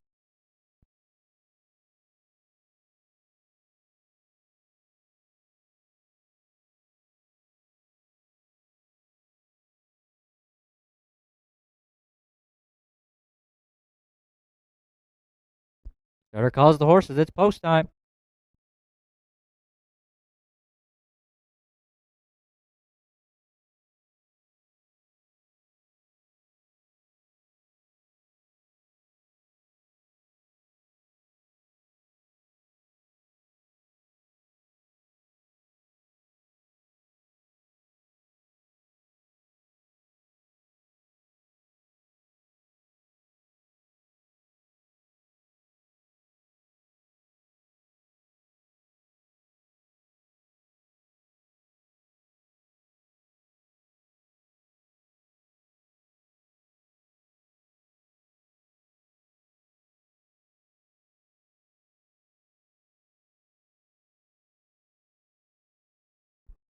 It's a field of 7 lining up behind the McRae Home Hardware starting gate. Big Boy Hill, Keegan Madden. Chocolate Swirl, Kevin Bailey. Red Rum, She Wrote, Martin Bates. Kiss Me, I'm Irish, Mark Pezzarello. When It Rains, It Pours, Zach Mullins. Don't Believe Me, Just Watch, Randy Ghetto. And in the back, tier 7, Coal Creek Guerrero, Brody McPhee. 5th race, top of the stretch. Here they come. They're off and pacing the inside 2, leaving out of there Big Boy Hill and Chocolate Swirl. From the back tier, Coal Creek Guerrero 3rd. 4th is Red Rum She Wrote. 5th along the pylons is Kiss Me I'm Irish. In the 2 trailers, Don't Believe Me, Just Watch, and When It Rains, It Pours. Keegan Madden's up front with Big Boy Hill. Sitting in the pocket is Chocolate Swirl. Coal Creek Guerrero from the back tier 3rd. Red Rum She Wrote fourth. Kiss Me I'm Irish, She Can See Them fifth. Don't Believe Me, Just Watch sixth. And the early trailer back there in seventh. That is When It Rains, It Pours. The opening quarter was stepped in 29 and 2. Big Boy Hill, the leader. Chocolate Swirl, he's pulling the pocket for Kevin Bailey second. Coal Creek Guerrero follows that cover third. Red Rum She Wrote, she's underway from fourth. Kiss Me I'm Irish shoots the gap fifth. Don't Believe Me, Just Watch sixth. When It Rains, It Pours is the trailer back there at seventh as they're halfway home in the fifth. Up front is Big Boy Hill, and then on the outside is Chocolate Swirl. The opening half mile, 59 flat for Big Boy Hill and Madden. First to call on the outside, second, that's Chocolate Swirl. Coal Creek Guerrero, well spotted, second over third. It looks to go 3 high for McPhee there, third. Kiss Me I'm Irish, fourth. Red Rum She Wrote, fifth. And then Don't Believe Me, Just Watch. And When It Rains, It Pours trails. Chocolate Swirl, he's battling against Kiss Me I'm Irish. 3 quarters was stepped in 129 and 1. Up front, Kiss Me I'm Irish. Big Boy Hill, he's on the outside second. Coal Creek Guerrero fourth. As they're coming off the top turn and into the stretch drive remaining. Big Boy Hill, the leader. Kiss Me I'm Irish along the rail. Don't Believe Me, Just Watch is scooting up the rail third as they are coming to the wire. Kiss Me I'm Irish gets up for Mark Pezzarello. Big Boy Hill is second. Don't Believe Me, Just Watch is third. And Coal Creek Girl rounded out the top 4. Time for the mile, 2 minutes. Flat.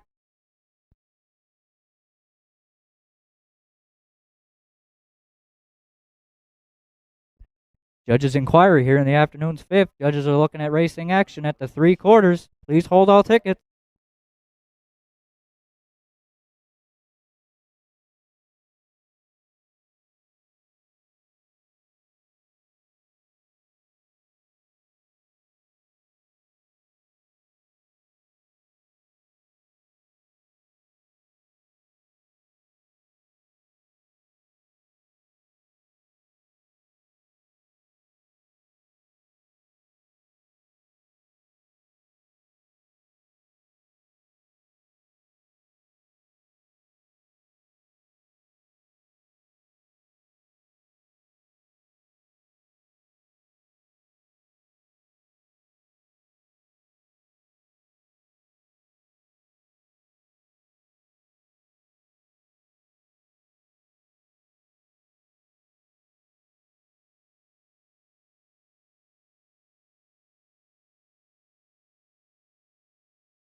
There's Kiss Me I'm Irish, returning back to the 5th race winner's circle, the 9-year-old brown pacing mare by Big Jim from the Articulator Dam. First Lady of Art is owned by Bernie, Joseph, and Ian McNeil. Ian McNeil handles the training duties. Mark Pazzarello's in the bike for the win. Second on the season for the mare. That'll be her 41st lifetime.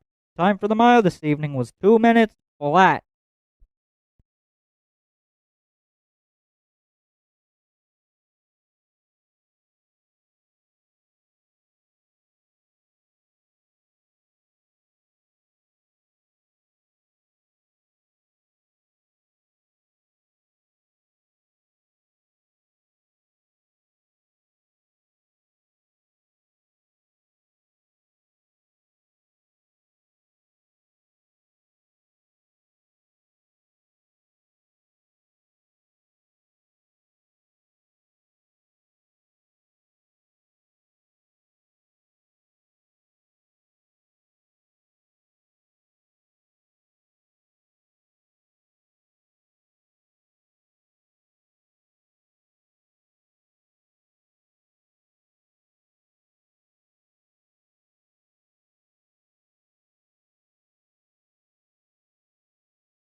In the afternoon sixth race, could we have the one Bob Johnsky and sidekick to the paddock, please? Bob Johnsky and sidekick to the paddock.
Have the Maritime Mini horse entries onto the track here as we wait the judges' inquiry in today's fifth race, Maritime Minis. We've got 2 races to go.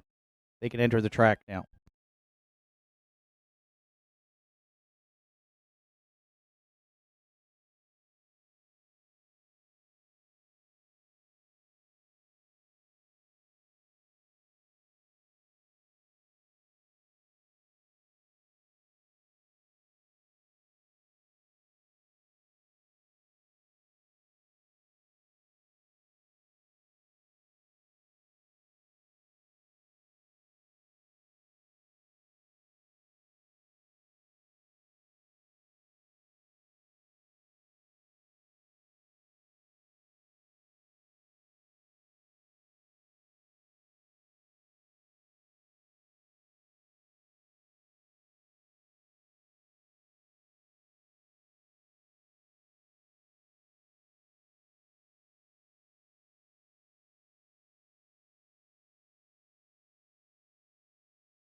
Just a reminder for the minis, just wait 2 minutes. We're waiting. Okay.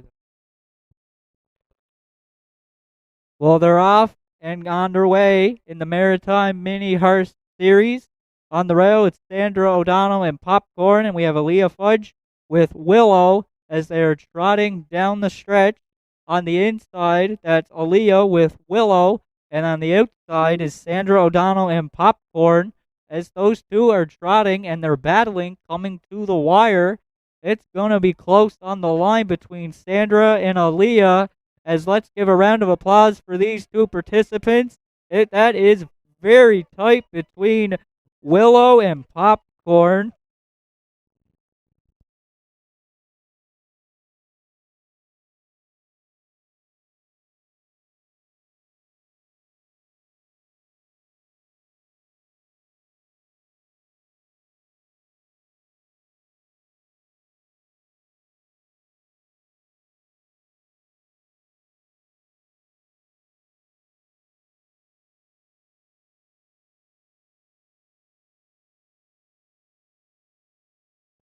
Both entries will parade back to the winner's circle.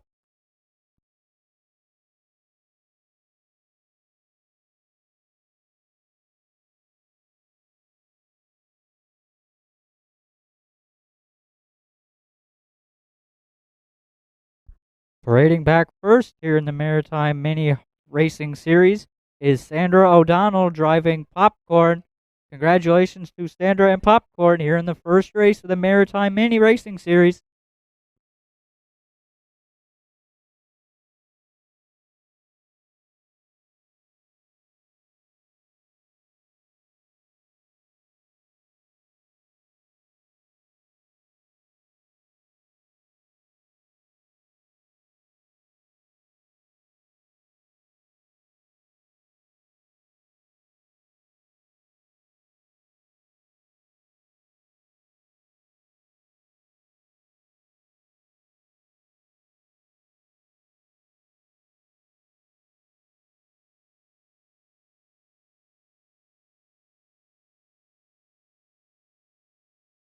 Now parading back is the other participant in the mini race.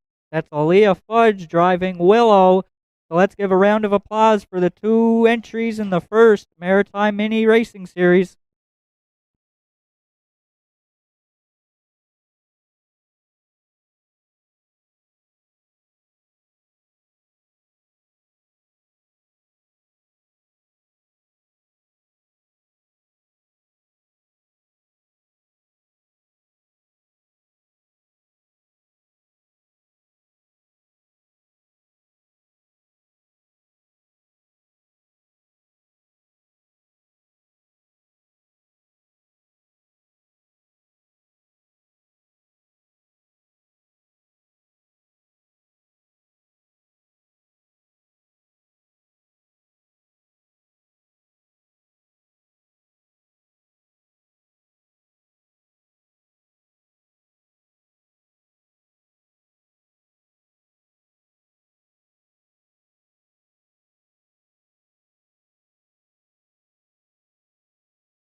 In the next race, we will have a field of three with Gussie driving Money, Logan will drive Tuck, and Lennox will drive Popcorn.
As they're getting ready for a start,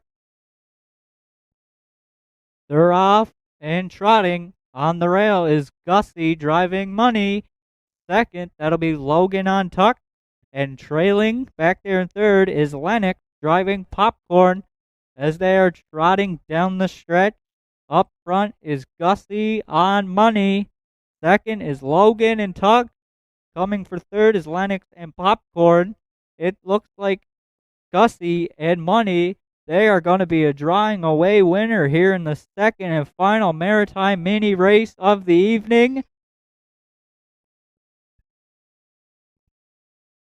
It looks like it's a battle on for the deuce. Popcorn against Tuck. And it looks like Tux is going to get up for second and Popcorn for third. Round of applause for the 3 participants in the final mini race.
Parading back for the second and final mini race of the evening, there's Gussie driving Money.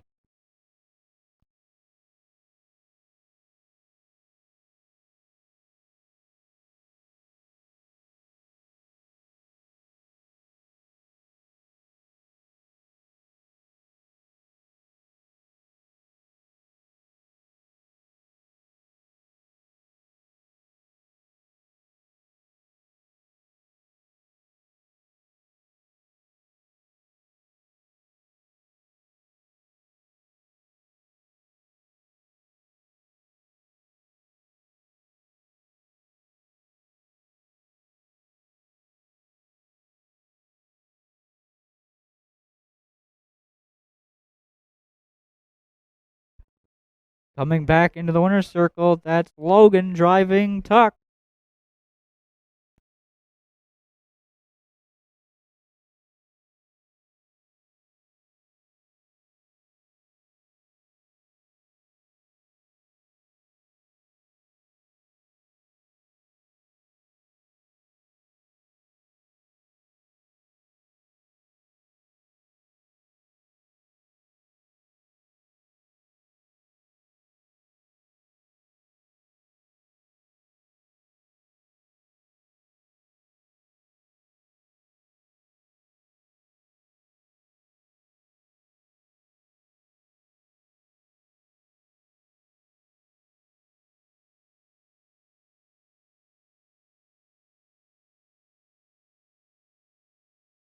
And the final in the Maritime mini race is Lennox, was driving Popcorn.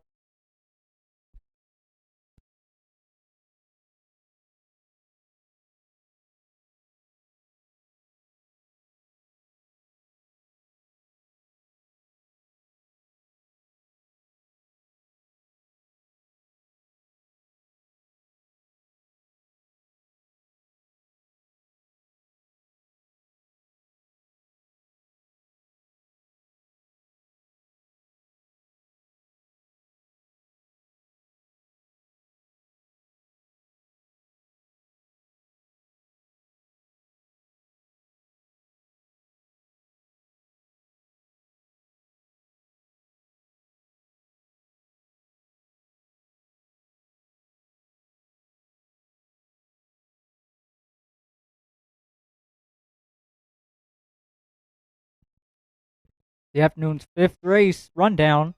Dealing with the judge's inquiry, judges looked at racing action at the 3 quarters and ruled the one Big Boy Hill did come off the pylons, but no interference, so there'll be no placing.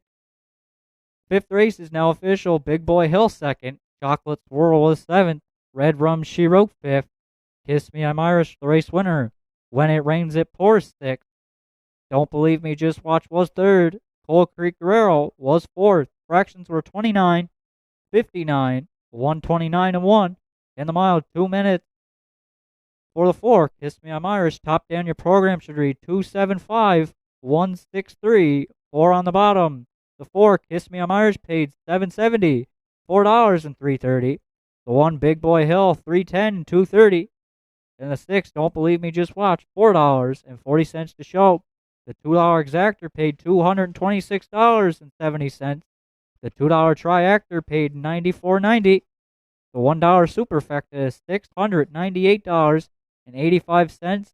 And the Rolling Pick 3 paid $1.35. Sixth race comes up next in approximately 4 minutes.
Six race entries. They're on track for post parade. Bob Johnsky, the one. For owner Wanda Michelidis, trainer Jake Jacobs, and driver Kerry Romeo. 2, Jim's Big Thrill for Jimmy and Jane Lewis. Warren McKinnon trains. Arden Mofford will drive.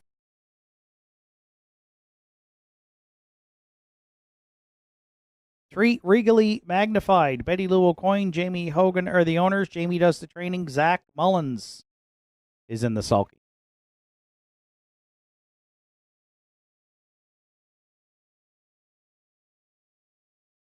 4, Tobin's Party is owned by Kenzie McDonald and Adam Link. Adam training and driving.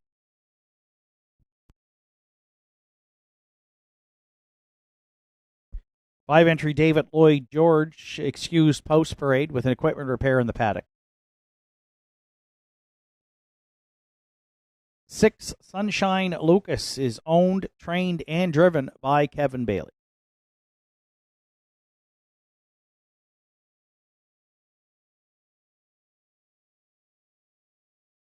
7, Sidekick. Wanda Michelidis, Kerry Morrison are the owners. Jake Jacobs trains with Mark Pazzarello.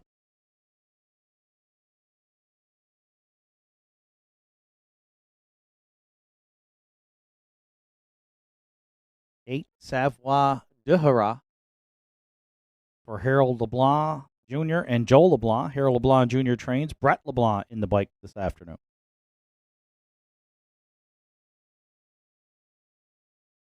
And again, still in the paddock for an equipment repair is the 5 entry David Lloyd George. Field of 8 to contest the afternoon 6th race. Triactor, Exactor, Superfecta, Win, Play, Show, and Rolling. Pick 3 wagering. Just 2 minutes to 6th race post time.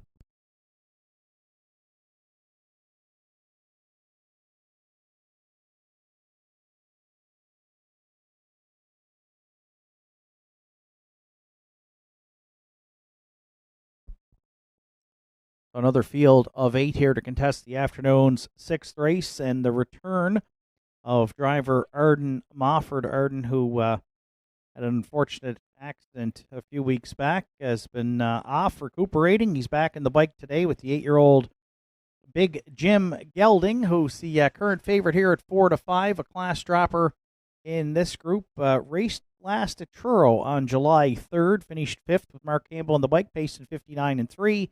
Then had been at Inverness in late June in a non-winners of 8:01, where he got away 6th and finished 6th. You got to go back to his last start here at Nortside, and that was in the winners over on June 20th. Again, did not get away well that day, 6th, and ended up 6th. But look who he was in against, Mappos Lion, who's going to tackle the Maritimes best over in Summerside tomorrow in the Governor's Plate elimination. So we'll send out good luck to the connections of Mappos Lion, undefeated here in 2026. Unfortunately, drew the 8-hole there in Summerside tomorrow, but we know he will make a good account of himself against the best in the Maritimes. So Jim's Big Thrill gets drop in class, gets a good inside post, looking for his 3rd win on the season, and right now he is the chalk choice at 4-5.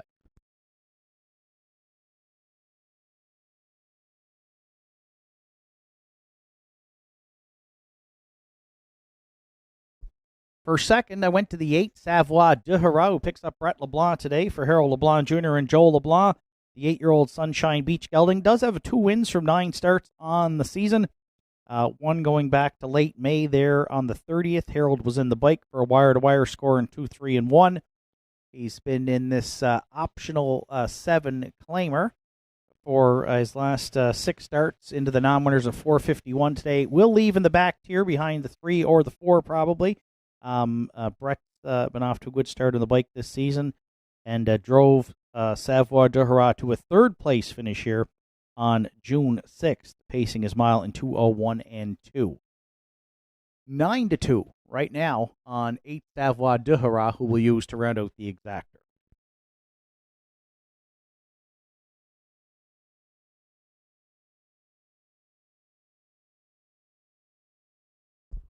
For 3rd, I went to the 5, David Lloyd George, who went a parked out journey here last week at the Downs through fractions 29 and 4, 59 and 130 and 2, and actually stuck a neck out in front at 3/4. Had to settle for 4th with Keegan Madden in the bike. Race time to 2:01 and 4, but has turned the corner here in his last 3 starts. Found the winner's circle on an off track on June 13th and has improved his times by a couple of seconds since then. So pacing his miles the last 2 weeks in the 2:1 and change range. David Lloyd George is a win candidate in here today, but the board doesn't say so. 16-1 right now. 4-1 on the morning line if you're looking at David Lloyd George as an upsetter here in the 6th.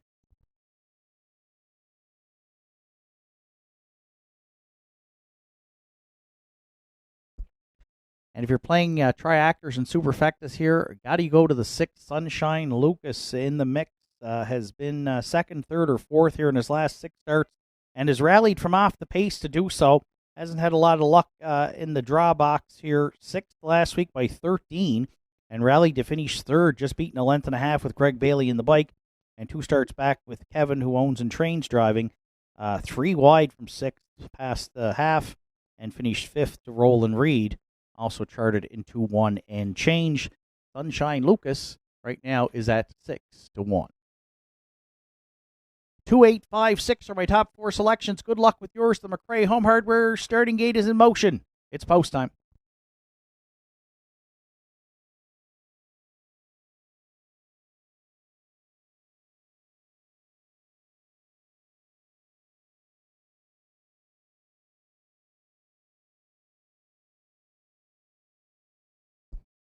Afternoon's 6th race. A field of 8 behind the McRae Home Hardware starting gate with Bob Johnsky and Kerry Romeo.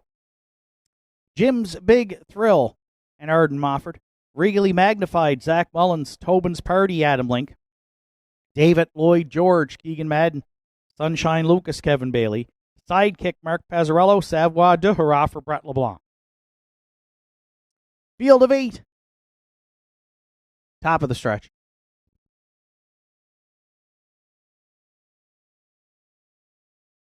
6th race. They're on gate. They're on stride. Post time at Nortside. Off and pacing. Jim's Big Thrill and Bob Johnsky both leaving out there into the turn. Also leaving there from the back tier away 3rd is a Sidekick, and Savoie de Hurrah goes 4th. 5th to the opening 8th, the veteran Regally Magnified, David Lloyd George. In front of the trailers, Tobin's Party, and at the back, Sunshine Lucas. So go to the backstretch for time 1. The heavy post-time favorite is Jim's Big Thrill in line to the Big M, clear by a length and a half. Bob Johnsky set up for one of those perfect pocket rides at Northside. 30 seconds flat opened it up from the back tier. Sidekick got away 3rd. So the Jacobs trainee sit 2-3 down at 3/8. 4th at the inside for Savoie de Hurrah, then 5th. Around the turn comes Regally Magnified. David Lloyd George stayed in 6th. The outer flow, Sunshine Lucas now underway from 7th in quick time. And then following up that one, Tobin's Party and David Lloyd George shuffled back to trail back there in 8th. Opening half mile, Jim's Big Thrill was unchallenged and got over the half in 1:01 and 1 and leads Bob Johnsky by a length going to 5/8. Savoie de Hurrah on the scene for Brett LeBlanc now 3rd. Sunshine Lucas 2nd over, well spotted 4th. 5th at the inside, nowhere to go for Sidekick. And then 6th to Tobin's Party, followed up 7th by Regally Magnified and the trailer David Lloyd George. Jim's Big Thrill still the boss down at 3/4 in 1:31 and 1, 30 flat in the 3rd. Bob Johnsky now back on 2nd. Savoie de Hurrah, trouble in the backfield there. Tobin's Party and Sunshine Lucas, they both made breaks. Turning for home, though, it's Jim's Big Thrill looking to close it out. Bob Johnsky at the inside 2nd. Savoie de Hurrah down the center, deep in the stretch. Jim's Big Thrill. Savoie de Hurrah coming late. Jim's Big Thrill hangs on to win it by a neck. Savoie de Hurrah was a good 2nd, tight for 3rd, with Bob Johnsky against Sidekick in 2:01 and 3.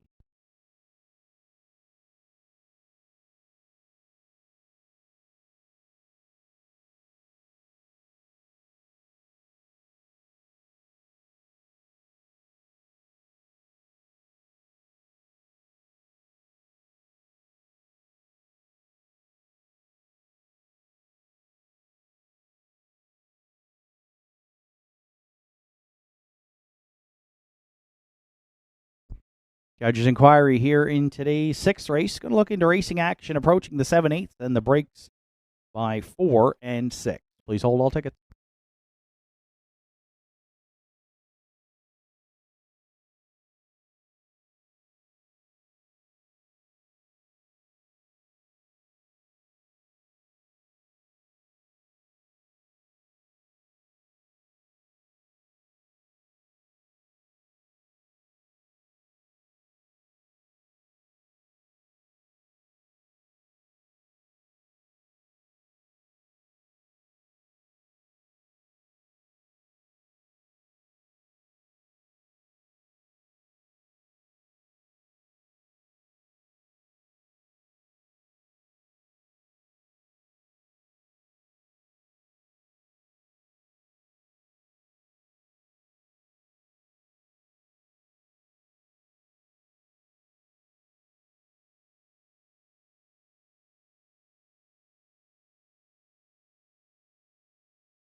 Jim's Big Thrill is returned back to the 6th race winner's circle at Northside.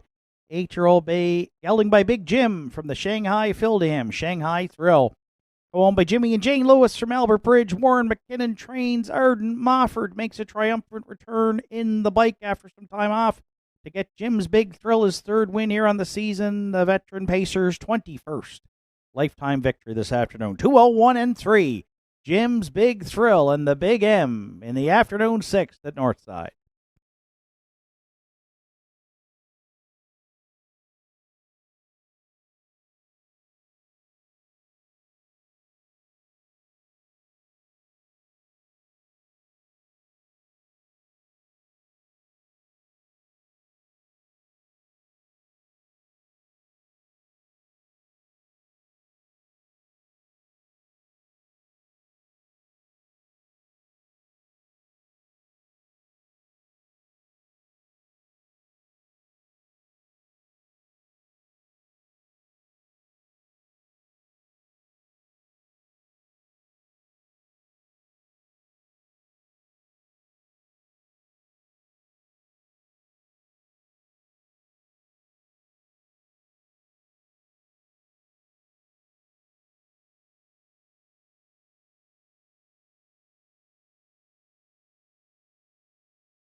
Sixth race is now official, dealing with the judges' inquiry. Judges looked at racing action approaching the 7/8 and ruled both entries 4 and 6, Tobin's Party and Sunshine Lucas. They made breaks. No violations of the rules, no placings required, dealing with the inquiry. So sixth official, Bob Johnsky third, Jim's Big Thrill, the race winner.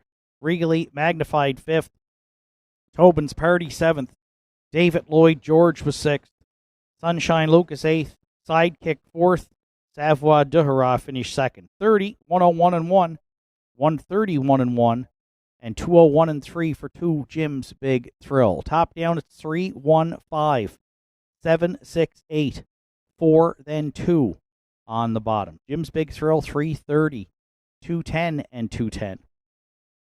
Savoie Duhara 510 and 360, and Bob Johnsky $6.20 to show. Exactor 2-8 in the sixth at $10 even. The 2-8-1 Triactor was $44.50. $1 Superfecta 2-8-1-7 at $231.20. Rolling Pick 3 returned $56.15. And the Pick 5 today, 5 of 5 on a 20-cent ticket at $1,115.94. Afternoon's seventh race comes up next. It's the Atlantic Sire Stakes 3-year-old Pacing Colts A Division with no program changes and post time in 8 minutes. You're looking at the show photo. If you're joining us downstairs this afternoon or online, welcome Bob Johnsky over Sidekick. Compliments of Doreen and the MPHRC here on Saturday afternoon at Nortside.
Entries on track for post trade for the afternoon seventh race. Atlantic Sire Stakes 3-year-old Pacing Colts A Division. Chacon the one.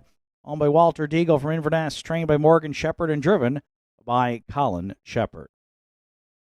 2 Windermere Brit for Dads Without Abs from Fredericton. PEI. Kyle Williams trains. Brody McPhee will drive. Zach Mullins Parade. 3 Tiziano for Claire McDonald, Kevin McFadgen, and Ian Tate. Claire training and driving. 40260 for the Ultimate Stable from Greater Lakeburn, New Brunswick. Sifroy Melanson does the training. Danny Gillis sketch drive. 5 Smilin' with Lou rounds out the field. Owned by Gordon McCabe from Onslow Mountain. Bernard McCollum training and driving. Field of 5, the 3-year-old Pacing Colts in the A Division in the afternoon. 7th, Triactor Exactor, Superfecta, Rolling Pick 3, Win Play Show wagering. 5 minutes to 7th race post time.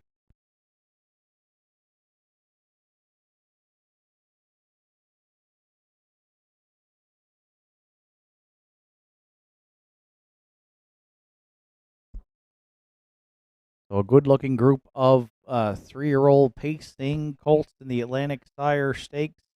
Over $16,000 on the line, and I landed on the 4-entry 0-260 as my top selection for the Ultimate Stable Sifwy Melanson. They're going to team up with local driver Danny Gillis here, the 3-year-old Tobago K's gelding. A model of consistency here in the stakes action the last couple of years. Has been on the board in 5 of 6 starts, including a win in the A Division at Inverness for Mark Campbell in 57-4 on June 28th. He has 18 top 3 finishes from 20 lifetime starts and over $83,000 in the bank to date. So Danny Gillis and Sifwy Melanson, they're going to team up on 0-60. And right now you're getting 4-1 on the 4, our top selection in the 7th.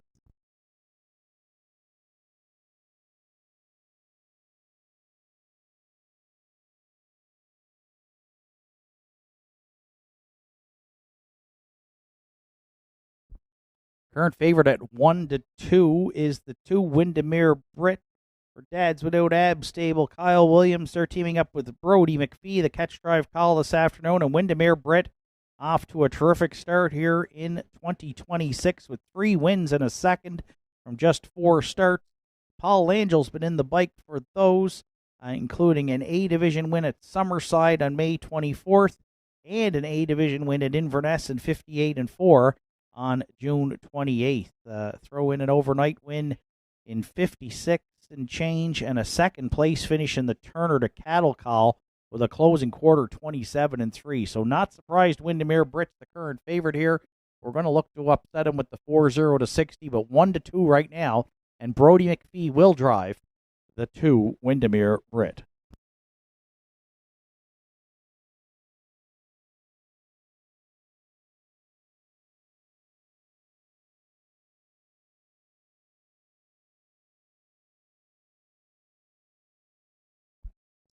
We're going to try and spice up the triactor here in the 7th today, looking to the rail, the 1 Chacon for Walter Daigle, Morgan, and Colin Shepard.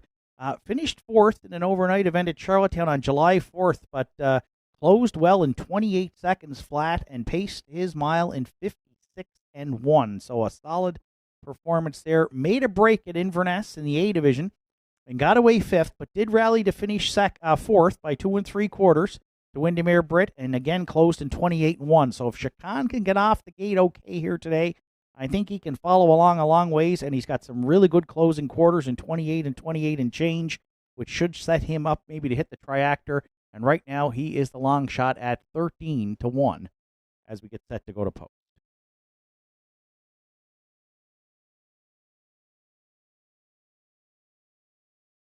And if you're playing the Superfecta, I'll go to the outside. Smilin' with Lou, 7-2 on the morning line for Bernard McCollum and owner Gordon McCabe. Another one who was a winner at Inverness, Corey McPherson, guided him to a 156-1 score with a monster closing quarter there at 27-4. He can close well. He closed in 27-4 in his division of the Turner on June 12th and just got beat by 3/4 of a length. So expect Bernard to have him fired up on the end of it. We'll see how the short field of 5, how the fractions go here. If there's no early challengers, might be tough to rally from off the pace. But Smilin' with Lou can close with the best of them. And he's got 3 wins from just 5 starts already in 2026. The 3-year-old Blood Money Colt is at 2-1. 4-2-1-5 are my top 4 selections. Good luck with yours. Final call for wagering here on the afternoon's 7th at Nortside.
Starter calls the horses. It's post time for the afternoon 7th.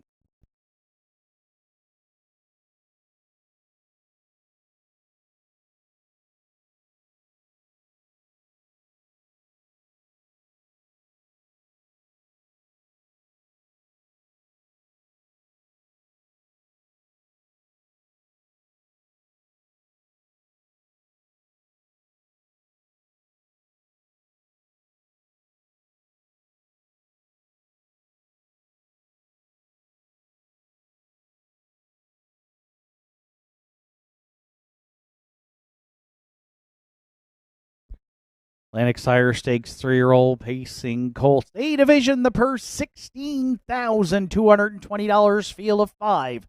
Behind the McCray Home Hardware starting gate, it's post time.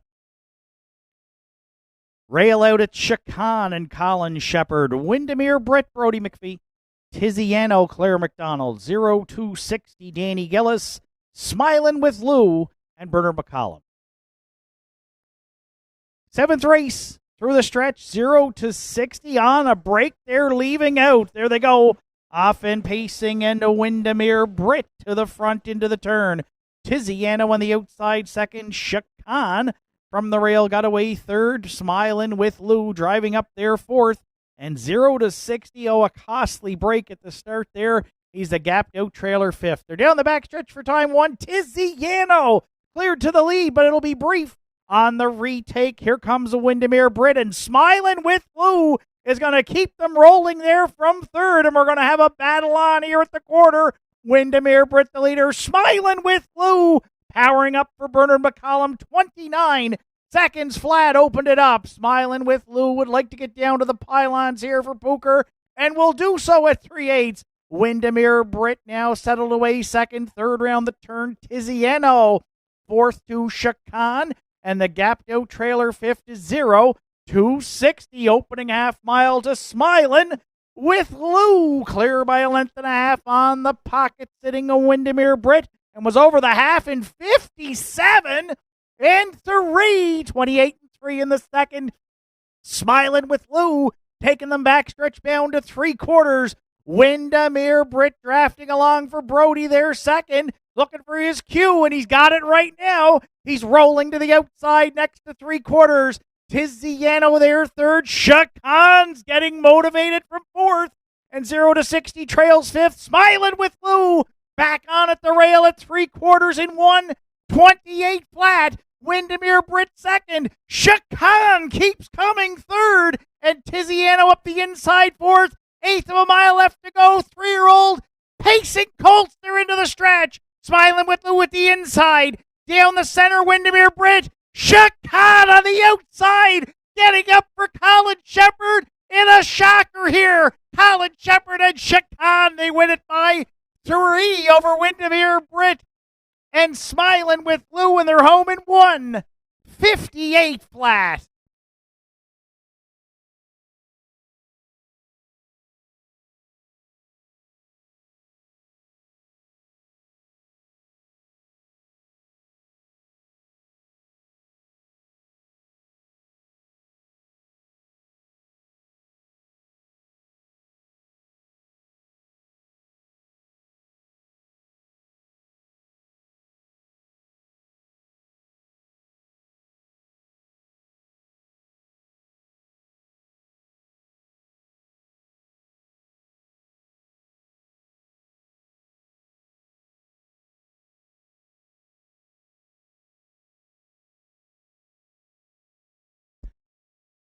Judges' inquiry will review the start of today's 7th race. Please hold all tickets.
Well, the lone Cape Breton owned horse here upsets them in the 7th. Back in the winner's circle is the 1 Chacan.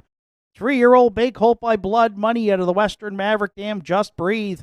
Walter Daigle, Inverness, the winning owner. Morgan Shepherd trains. Colin Shepherd gave him a patient steer to the winner's circle. Chacan's first win here on the season. 4th lifetime victory. When it goes official, will be a new race win record. 158 flat Atlantic Sire Stakes 3-year-old pacing colts. First of 2 A divisions. Chacan and Shepherd in 158.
Seventh race official dealing with the judges' inquiry. Judges ruled that the 4-entry 0260 did make a break on his own prior to the start. No interference, no violations, no placings required. Seventh official, Chacan, the race winner. Windermere Britt was second. Tiziano finished fourth. 0265th, Smilin' with Lou, was third. 29, 57, and 3. 128. The mile 158 flat for 1 Chacan. Top down, it's 1, 2, 4, 5, 3 on the bottom. Chacan at 2180, 520 and 230. Windermere Britt 210 and 210. And Smilin' with Lou, $2.10 to show. 1-2 exactor in the 7th, $55.60. The 1-2-5 try, $119.40. Pick 4 today, 4 of 4 on a $1 ticket. It returns $714.25. And the $1 superfecta 1-2-5-3 at $636.15. 8th race comes up next. It's a field of 7 with no program changes and post time in 7 minutes.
8th race entries there on track for post parade. Top of her trade, the one for Corey and Eve Pickram. Corey does the training. Carrie Romeo will do the driving.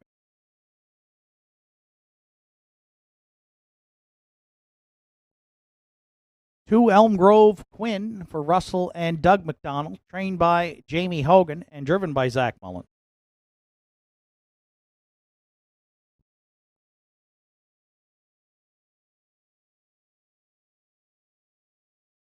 Three Gentry Sealster, Henry Paswada, Larry Snow are the owners. Larry training and driving.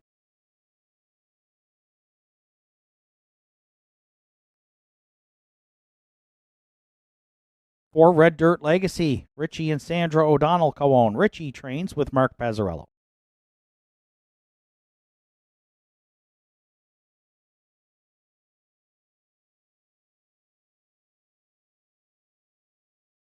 Five Beers on Me is owned by Sean Murphy, trained by Johnny Murphy and driven by Adam Link.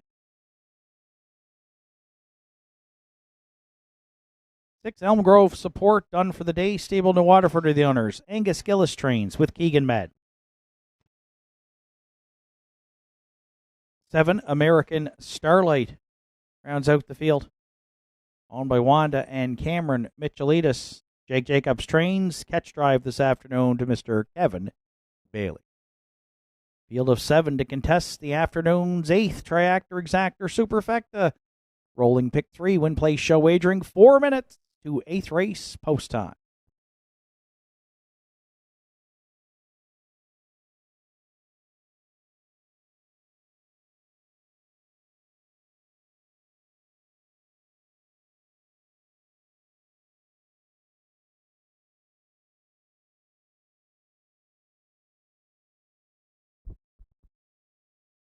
So a field of 7 here to contest the afternoon's 8th race. I went to the back tier, 3-1 on the morning line, the 7 American Starlight.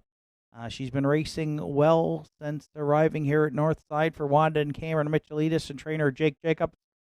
2 wins and 2 seconds in her last 4 starts. She was second to Spicy Son of a Beach here on July 4th in this class. Paced a closing quarter in 30-3 for a mile and 2 minutes and 3/5. I think their speed leaving here at the inside with top of her trade, who gets off the wings pretty good at Truro. So I think American Starlight can be up close early, and she's looking for her 3rd win on the season, 3rd career today. Kevin Bailey now in the bike, and she's the current slight favorite here at 3-2 with a couple minutes to post the 7 American Starlight.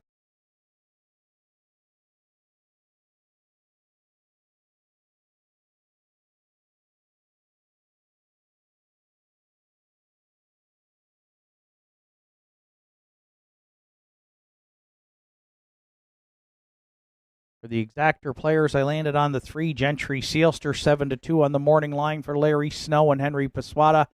Did all the road work here last week. Now winners of 2:01. Got to the top of the stretch and got nipped by Bob Johnsky and Tobin's Party. Paced his mile in 2:01 and 2 for his lone top 3 finish on the season from 4 tries. Probably the early speed threat in here again and can put up some big numbers. We'll see if he can go all the way to get his 23rd career victory. 3-1 right now, a fair price here on 3 Gentry Sealster. We will use to round out the Exactor.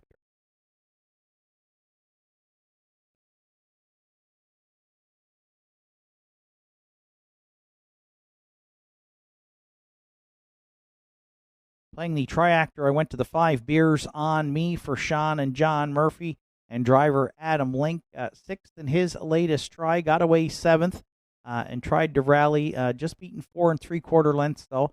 Closing quarter of 30 and change. Up in the nominators of 5:35, 2 starts back, and though he finished 5th again, he was only beaten by 2 3/4 lengths to Don't Ask Logan. So he's been close, needs to be a bit closer earlier in the mile. But does get a little bit of class relief here today. You'll see also in the nominators of 6:01 back in early and mid-June. So Beers on Me, a lukewarm support here now, actually down to 5-2 on a pretty even betting board with just a minute to post.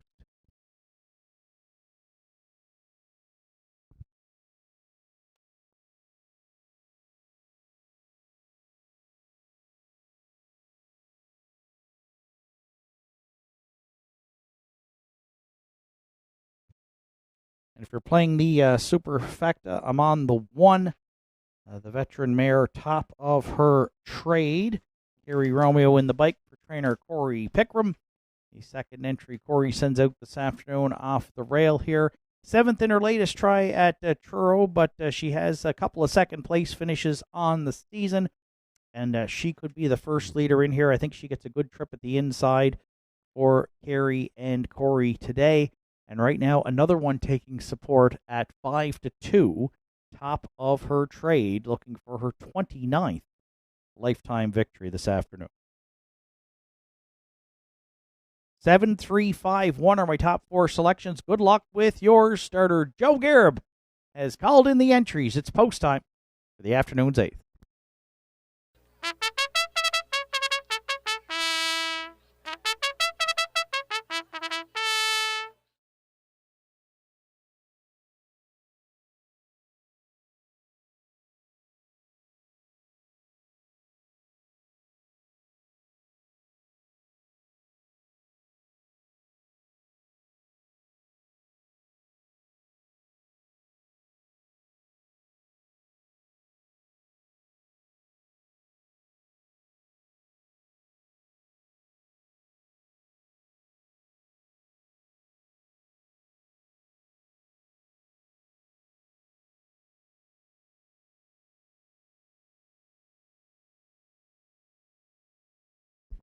Afternoon's 8th race, field of 7 behind the McRae Home Hardware starting gate with top of her trade and Kerry Romeo, Elm Grove, Quinn, Zach Mullins, Gentry, Sealster, Larry Snow, Red Dirt Legacy, Mark Pazzarello, Beers on Me, Adam Link, Elm Grove Support, Keegan Madden, the Lone Trailer, American Starlight, and Kevin Bailey. Afternoon's 8th, top of the stretch. They're all on gate. They're all on stride. Go time at Nortside, off and pacing, and at the inside, top of her trade. Shoots out to the lead from the back tier. American Starlight getting away second. Gentry, Sealster now, firing on the outside for Larry Snow there. Third, away fourth is Elm Grove Quinn. At the inside, fifth, the Red Dirt Legacy. Sixth down the back stretch for time 1, Beers on Me.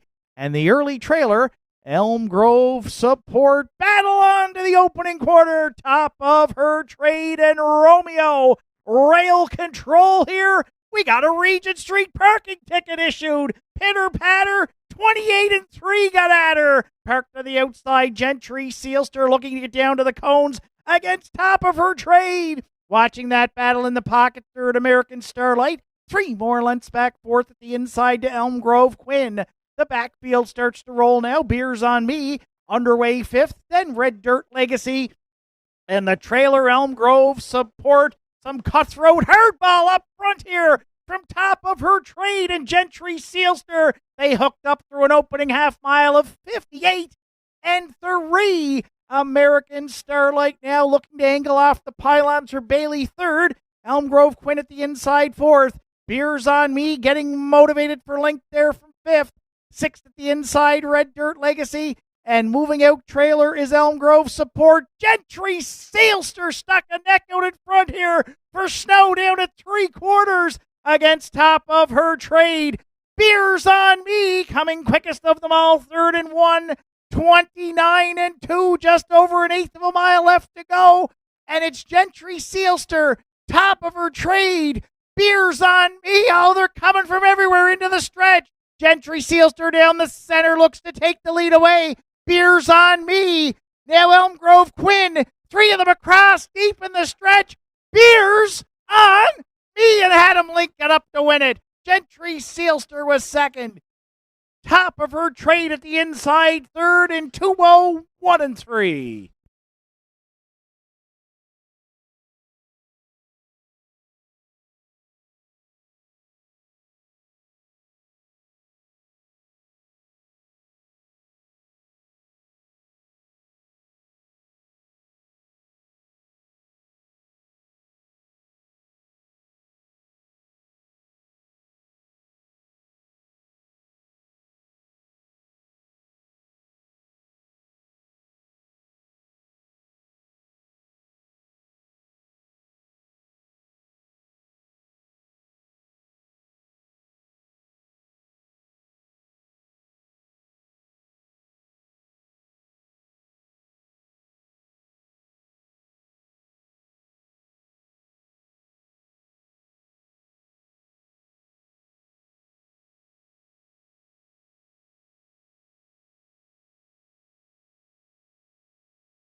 Ladies and gentlemen, we have an objection launched here in the 8th race today by the driver of 1 top of her trade on 3 Gentry Sealster.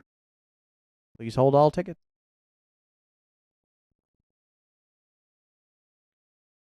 Beers on Me is back in the 8th race. Winner circle at Northside. 5-year-old bay gelding by Source of Pride at the Arch Place Dam. Twilight Lady. For winning owner Sean Murphy from Sydney Mines, Johnny Murphy does the training. Adam Link guided Beers on Me to his first win here in 2026. And the Pacers' 10th lifetime victory this afternoon. 201 and 3.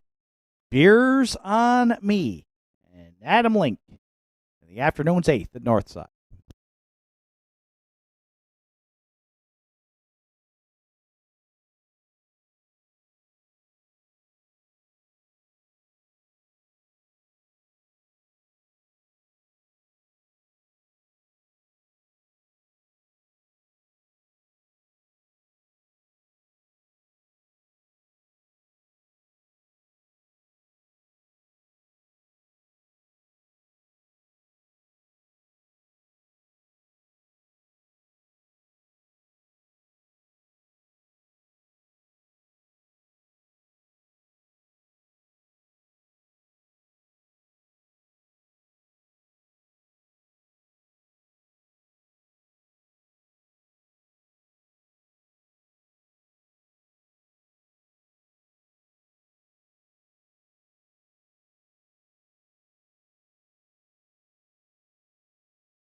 Afternoon's 8th race is now official, dealing with inquiring the objection here in the 8th today.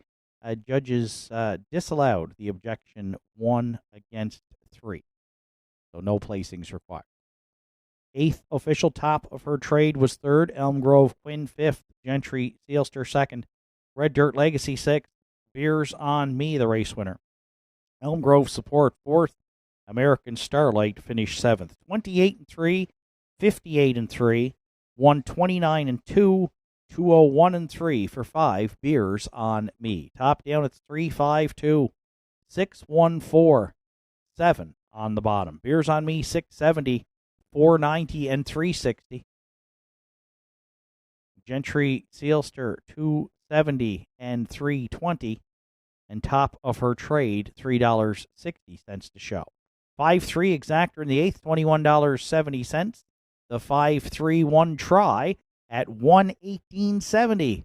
And the rolling pick 3, a $1 ticket at $35.35. We've got a superfecta carryover of $132.77 into the afternoon's 9th race. Superfecta pool, field of 7, no program changes, and post time in 9 minutes.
Ninth race entries are on track for post parade. Roland Reed, the one.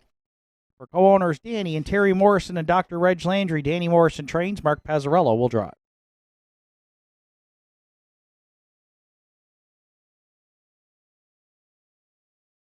Two Cross Cut is owned by Caleb McNeil, trained by Joe Poirier, and driven by Keegan Madden. 3 Wine and Cheddar, Brody McPhee in the bike for trainer Warren McKinnon and owner Arden Mofford.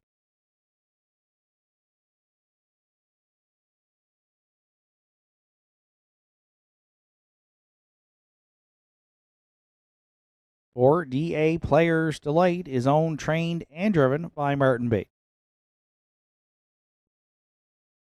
5 Windermere Ryan, Joel, Harold LeBlanc, Brett LeBlanc co-owned. Joel LeBlanc trains, Brett LeBlanc is in the sulk. 6 Sunny Jacks is owned by Deborah Rankin, trained by Colin Rankin, and driven by Larry Snow.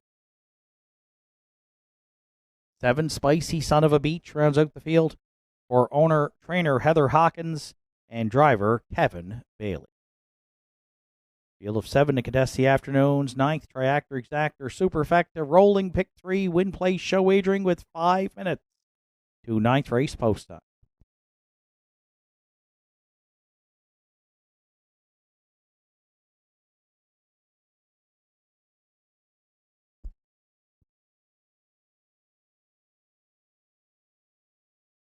So with 5 minutes to 9th race post time, I landed on the 5 entry. Windermere Ryan, 5-2 on the morning line for Team LeBlanc. Joe LeBlanc trains Brett LeBlanc in town.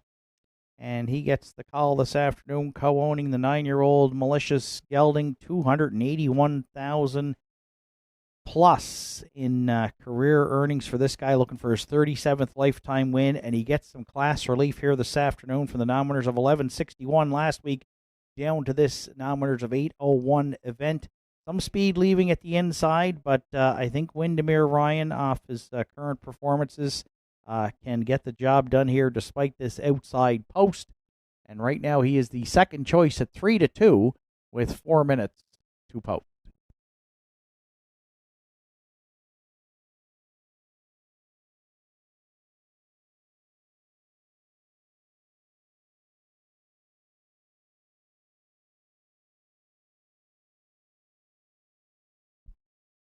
We're playing the exactor here in the 9th today. I went to the rail. Roll and Reed raced large here last week at the Downs. 3 wide, parked to the quarter on the chart line, 27-4. With Mark Pazzarello in the bike, kept on trucking, 56-4 and 127-2. Put up some big numbers. Finished second to Wine and Cheddar, but did chart in 59-3. Now draws the rail. And 2 starts back in the nominators of 451 was a gate-to-wire winner in 2 minutes and 1/5. So I think Mark's got some options. He's got speed at the inside here. He doesn't have to go the kind of fractions he went last week. He might sit in stock here, might get a 2-hole trip with Roll and Reed, who's getting some support now at 5-2.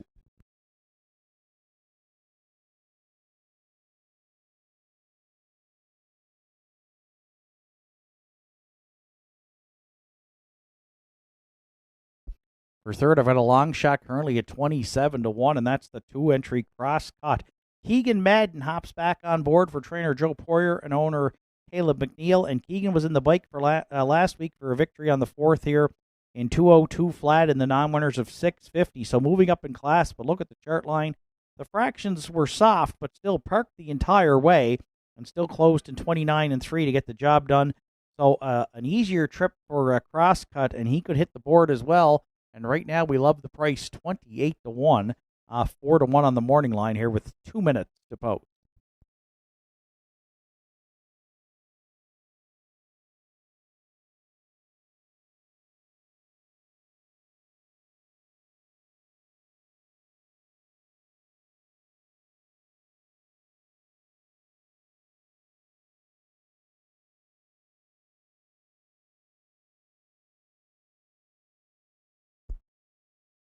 Well, anybody that remembers that Neil Diamond classic, I'm a Believer, We're going to make me a believer again this week if Wine and Cheddar can extend the race win streak here to 4 for Arden Mofford, Warren McKinnon, and Brody McPhee.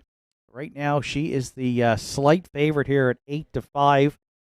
She was parked through the big-time Regent Street parking ticket last week by Roland Reed. 27-4, 56-4. Sean Link was in the bike. She survived it, and she drew off to win in a career-best 58-1. What she got left in the tank this week, we'll see when the wings fly. But I can understand why the public is back on board Wine and Cheddar, who's been on a sweet roll here since June 20th, looking for her 4th win in a row here from just 10 starts on the season. Right now, again, 4-5, just taking some late money here as we get set to go to post.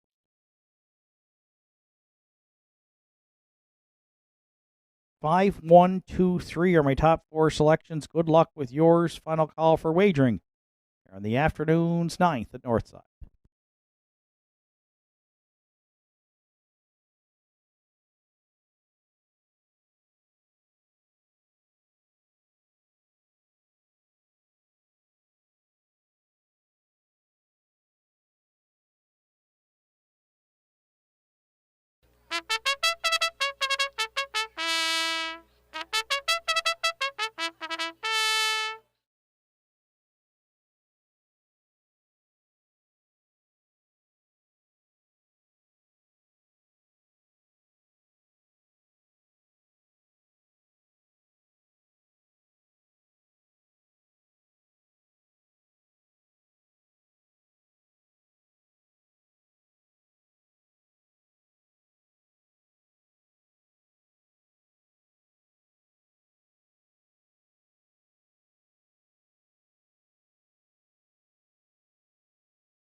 Ninth race, field of 7 behind the McRae Home Hardware starting gate. It's post time. It's Roland Reed and Mark Pazzarello, Crosscut, Keegan Madden, Wine and Cheddar, Brody McPhee. DA Players Delight, Martin Bates, Windermere Ryan, Brett LeBlanc, Sonny Jacks, Larry Snow, The Lone Trailer, Spicy Son of a Beach, and Kevin Bailey. Ninth race on gate, on stride. Post time at Northside, off and pacing a Roland Reed, firing out into the turn. Second away, driving up, is a Windermere Ryan. Then third at the inside for Wine and Cheddar, Spicy Son of a Beach. From the back tier, got away 4th.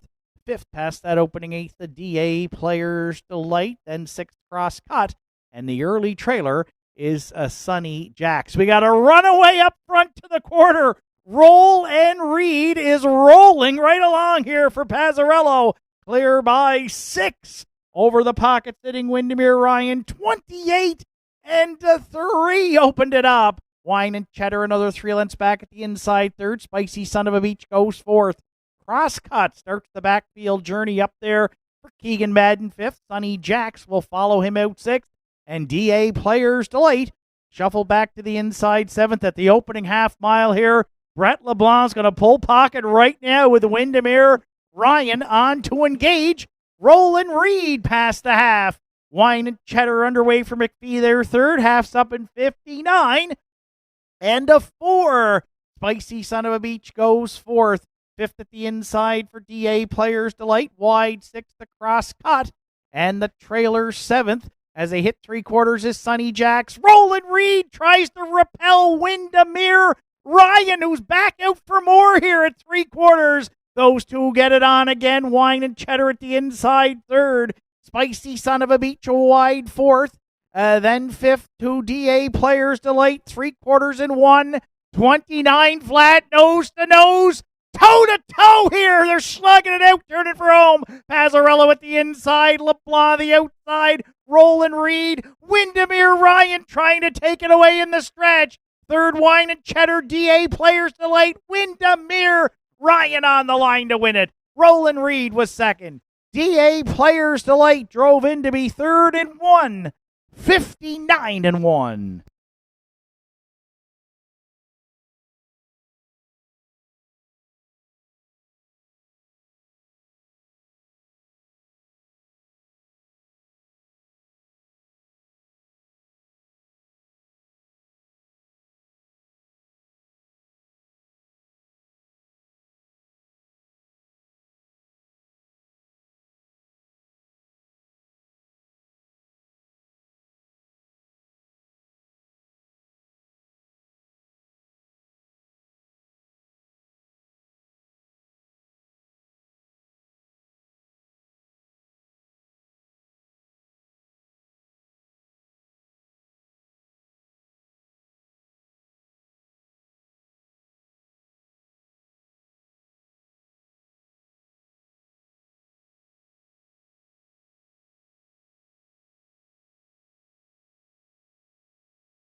Windermere Ryan's back in the ninth race. Winner circle at Northside. 9-year-old Big Gelding by Malicious is out of the Largo Dam. Ronda's a Bell, bred by the Windermere Firms. PEI for Joel, Harold LeBlanc, Brett LeBlanc. Joel LeBlanc trains Brett in the bike for the win. Windermere Ryan second here on the season. The veteran Pacers got his 37th lifetime this afternoon. 159-1. Brett LeBlanc, Windermere Ryan in the afternoon's ninth at Northside.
Ninth race is official. Roland Reed was second. Crosscut finished fifth. Wine and Cheddar fourth. DA Players Delight third. Windermere Ryan the race winner. Sunny Jacks was sixth. Spicy Son of a Beach finished seventh. 28-3, 59-4, 129, and the mile 159-1 for 5 Windermere Ryan. Top down, it's 2, 5, 4, 3, 1, 6, 7 on the bottom. Windermere Ryan at 640, 490 and 430. Roland Reed 530 and 390. And the show entry DA Players Delight $11.20. 5-1 Exactor in the ninth paid $8.90. The 5-1-4 Try $174.20. $1 Superfecta 5-1-4-3 at $539.50. And the $1 Pick 3 at $9.65. 10th race comes up next. It's the second A division for the Atlantic Sire Stakes 3-year-old pacing Colt Field of 5. No program changes. Post time in 9 minutes.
Tenth race entries, they're on track for post parade. Tobin's Gem, the one. Renison Racing Incorporated, sure are the owners. George Renison trains. Claire McDonald, catch drive. 2 Starship Sharky is owned by Claude Poirier, trained by Earl Watts, and driven today by Mark Pezzarello. 3 Darby's Fancy for Rebecca McKenzie and Sandra O'Donnell. Bernard McCollum training and driving.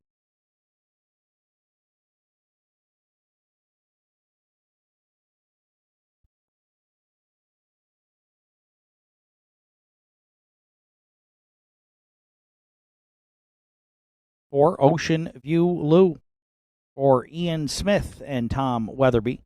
Tommy does the training. Brody McPhee drive.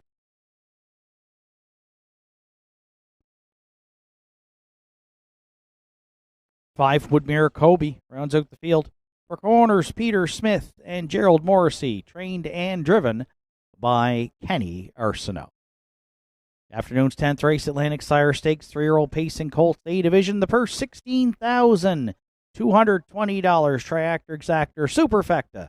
Rolling pick 3, win place show wagering. 6 minutes to 10th race post time.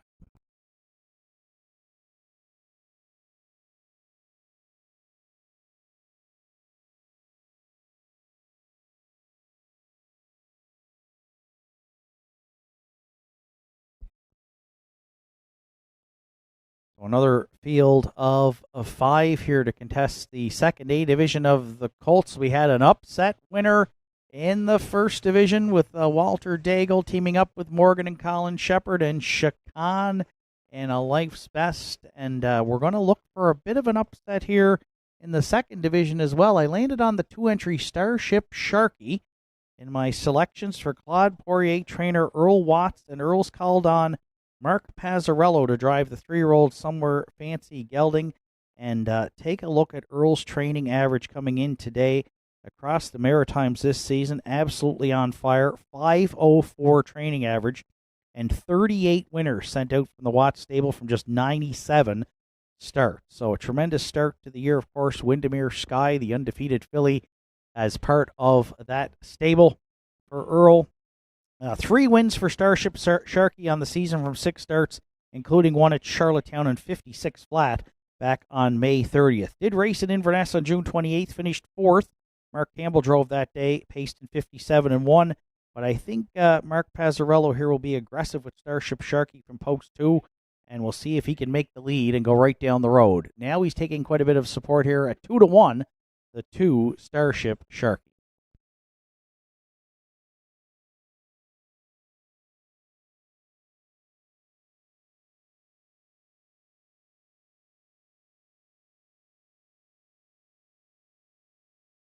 Well, there's a possibility of a Cape Breton-owned sweep here today in the A division for the Colts, and that lies in this division with the 3-entry Darby's Fancy, who will use in the runner-up spot for Rebecca McKenzie and Sandra O'Donnell. Second at Inverness in the A division, a winner at Nortside here this year in 58 flat in the Pinckney back on the 20th. A good third in the Turner. Charted in 55 and 4, has been on the board in all 5 tries this season for trainer and today driver Bernard McCollum. And if you look on the lines in his last 4 starts, he's hit the board in all 4 with Bernard in the bike, Paul Angel, Mark Pazzarello, and Gilles Berrios. So form's been great on Darby's Fancy. It doesn't seem to matter who hops on board. Always gives a good account of himself. And look at the career starts right now. He's hit the board in 15 of 16. Lifetime here with over 46,000 in the bank. So Darby's Fancy, a hometown favorite, 8-5, the current co-favorite here with 3 minutes to post.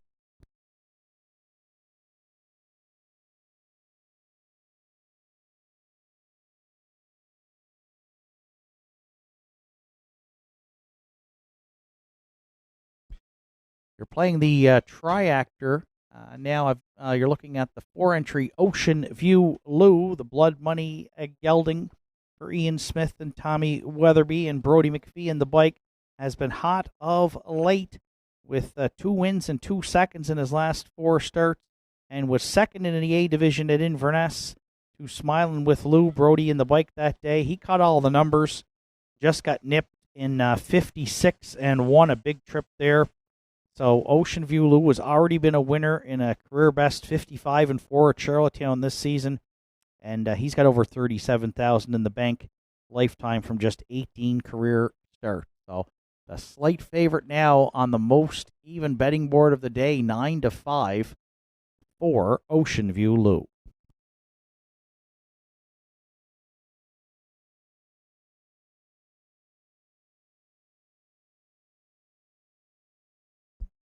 And if you're playing the Superfecta, I'm going to go to the rail.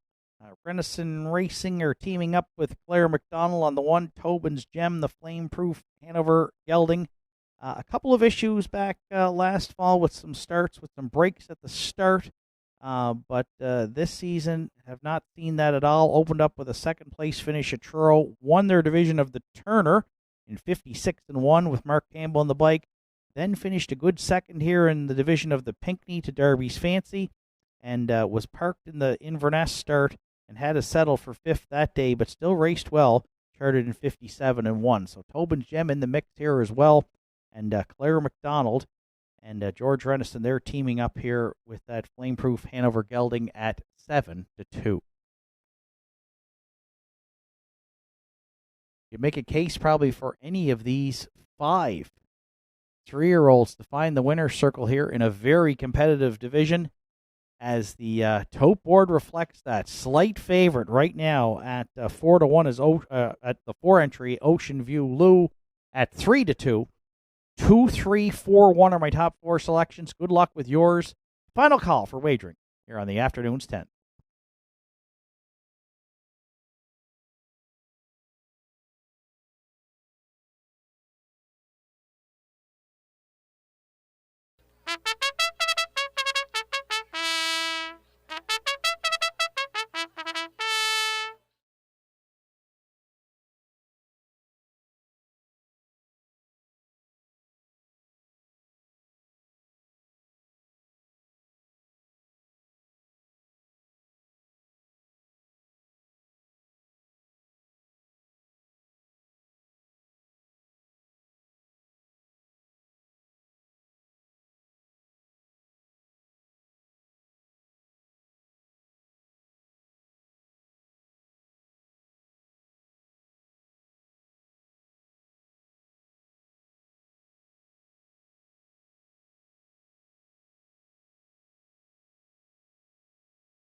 Starter calls the horses. It's post time here for the 10th.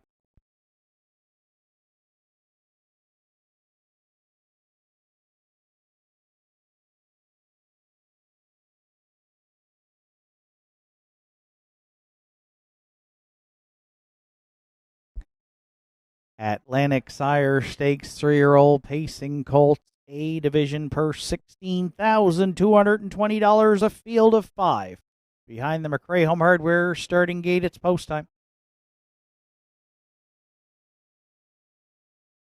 It's Tobin's Gem and Claire McDonald, Starship Sharky Mark Pazzarello, Derby's Fancy Bernard McCollum, Ocean View Lou Brody McPhee, and Woodmere Kobe on the grandstand side for Kenny Arsenault. 3-year-old pacing Colts in the Atlantic Sire Stakes in the afternoon's 10th come to the top of the stretch. They're on gate. They're on stride. Go time at Nortside, off and pacing. Starship Sharky and Tobin's Gem both firing out into the turn, as is Derby's Fancy, who's going to come up quickly on the outside. Oh, an early tussle here to the opening 8th. Starship Sharky has emerged with top spot. Derby's Fancy had to take the pocket second. Third down the backstretch to the quarter at Tobin's Gem. The gapped out early trailers are Ocean View Lou and Woodmere Kobe sailing up front to the quarter. Pazzarello and Starship Sharky, they're on top. How's that pitter patter? 27 flat. That's the fastest opener at the Downs to start 2026. Put up by Mark Pazzarello and Starship Sharky. They'll look for a second quarter breather around the turn for the first time. Derby's Fancy set up for the 2-hole ride. Tobin's Gem a bit closer third. And Claire's going to right line right now and come first up at the leader past the half. Ocean View Lou will be second over, and Woodmere Kobe coming as well. 56-2. And in the blink of an eye, Tobin's Gem cleared the lead. Next to 3/4, Claire and Tobin's Gem, they're clear by 4. Starship Sharky there second. Ocean View Lou now underway third. To the outside, fourth comes Woodmere Kobe. Derby's Fancy got the worst shuffle you could get here at the Downs, and will have to rally from fifth. 3/4 and 1. 25-1. Tobin's Gem, wow. Ocean View Lou tries to reel that one in second. Then Woodmere Kobe and Derby's Fancy. 1/8 of a mile left to go. Claire and Tobin's Gem into the stretch. Ocean View Lou, Derby's Fancy down the center. Oh, the queen of harness racing in Canada is headed to the winner's circle at the Downs today. She came first up, and Tobin's Gem responded big time. They're home in the Colt A division in 1. 55-2.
There's Tobin's Gem back in the 10th race. Winner's circle at Northside.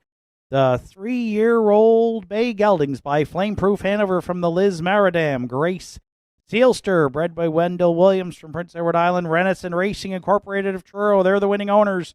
George Renison, the winning trainer. The catch drive call to Claire McDonald. She drove Tobin's Gem like he was the best, and boy, was he ever today.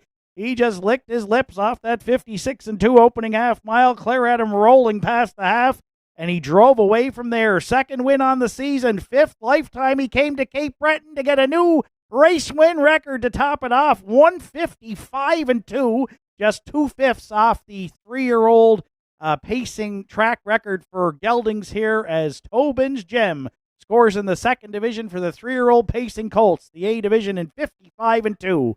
In line to Claire McDonald in the afternoon's 10th at Northside Down.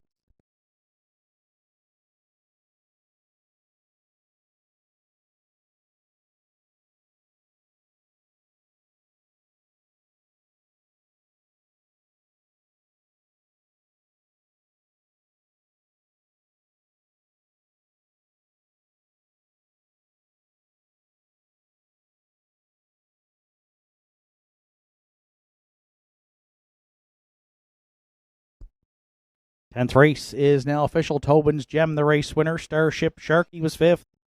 Derby's Fancy 3rd. Ocean View Lou 2nd. Woodmere Kobe finished 4th. 27, 56-2, 125-1, 155-2. A new mark for 1, Tobin's Gem. Top down, it's 1, 5, 3, 2, then 4 on the bottom. Tobin's Gem returned 680. 320 and 210. Ocean View Lou 230 and 210. And Derby's Fancy $2.30 to show. 1-4 Exactor in the 10th, $31.20. The 1-4-3 Try was $46.10. $1 Superfecta 1-4-3-5 at $38.30. And the Rolling Pick 3, a $1 ticket at $55.80. 11th race comes up next. It's the winners over to start the late daily double field of 6. And they're set to go to post in 9 minutes.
Entries on track for post parade for the afternoon's 11th race. Winners over. Country Diamond, the one.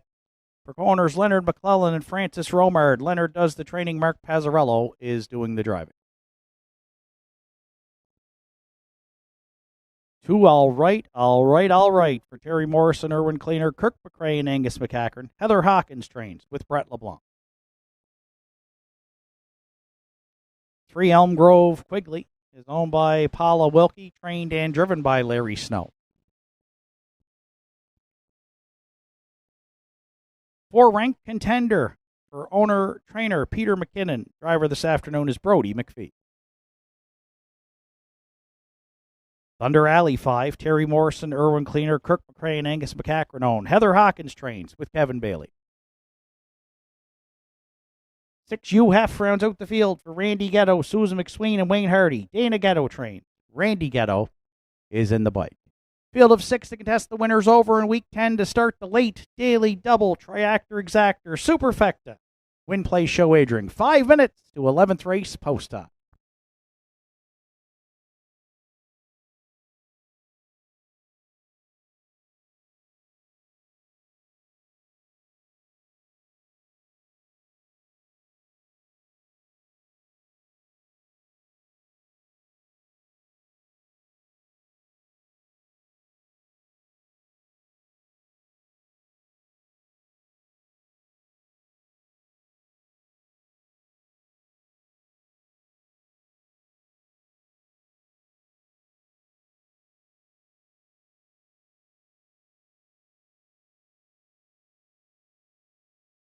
So it's a field of 6 to contest the winners over here in Week 10 at the Downs to start the late daily double. And all right, has been more than all right since arriving here at Nortside. 4 wins and a second place finish last week to Mappos Lion, who's going to tackle the best in the Maritimes at Summerside in the Governor's Plate eliminations tomorrow. So all right gets the draw inside here today. No Mappos Lion here at the Downs. He's looking for his 5th win in just 6 tries. Picks up Brett LeBlanc this afternoon, and the public is all over him right now at 1-4 with 4 minutes to post. We're going to lean on the 2. All right, as Brett LeBlanc looks for a driving double here on Saturday at Northside.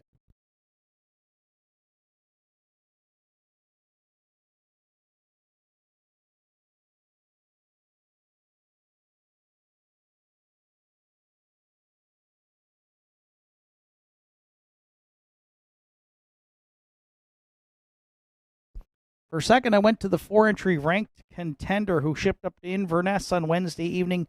Campbell McIsaac was in the bike for owner-trainer Peter McKinnon and rallied ranked contender from 7th at the 3/4. He finished second, just beating a neck, closed in 28 flat for a mile of 59 and 2, paces mile of 59 and 2. He's been in the winners over 2 starts previous to that here at Northside and already has 3 wins on the season. There's some real good speed leaving at the inside here, and kind of like the last race with Tobin's Gem, it could set it up for a closer. And ranked contender can close with the best of them here at the Downs. Right now, you're getting 5-1 on 4 ranked contender, who we'll use to round out the exactor.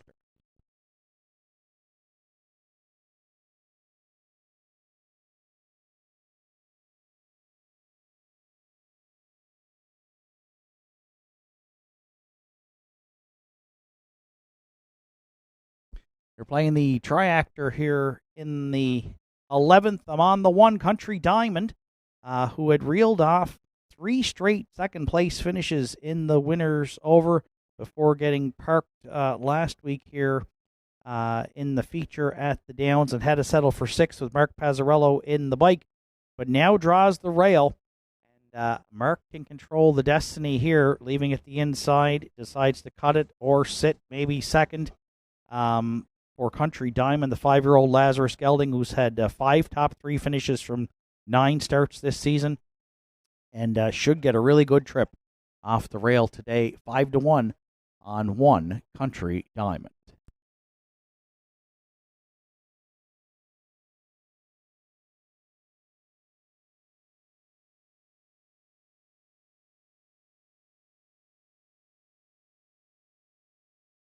And if you're playing the Superfecta here in the 11th today, I'll go to the outside post 6 UF. with 6 top 3 finishes from 7 starts on the season for Randy Ghetto, Susan McSween, and Wayne Hardy. He's going to have to do it from that outside post, but rallied from 6th last week at the half and was 3 wide down the backstretch to finish 3rd. Charted in 28 and 4 for a closing quarter for a mile and 58 flat. So if they mix it up early, watch for UHEF and Ranked Contender maybe coming on the end of it. Right now, UHEF is at 3-1. 2-4-1-6 are my top 4 selections. Good luck with yours. Final call for wagering on the afternoon's 11th. The winner's over to start the late daily double here on Saturday at the Downs.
Eleventh race of the afternoon. Winners over. Field of 6 behind the McCray Home Hardware starting gate. It's post time. It's Country Diamond and Mark Pazzarello. All right. Brett LeBlanc. Elm Grove, Quigley, and Larry Snow. Ranked Contender, Brody McPhee. Thunder Alley, Kevin Bailey. UHEF on the grandstand side for Randy Ghetto. Field of 6 on gate. On stride. Post time at Nortside. Off end of pacing. Country Diamond, the first call into the turn. All right. It's going to drop in second. Third to Elm Grove, Quigley round the turn. Fourth comes Ranked Contender. Then fifth, Thunder Alley. In the early trailer is UHEF. You don't see this too often at the Downs, but they are in programmed order down the backstretch for time 1. As Country Diamond and Pazzarello, they put the hammer down.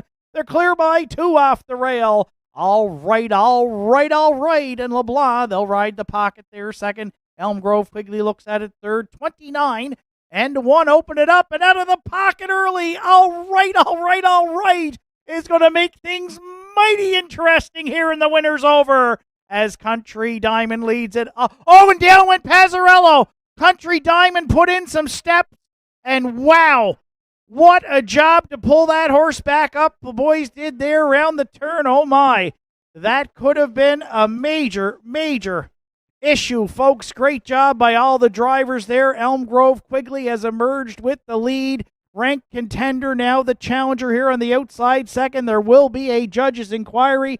The half's up in 1 minute flat for Elm Grove Quigley, who leads next to 3/4.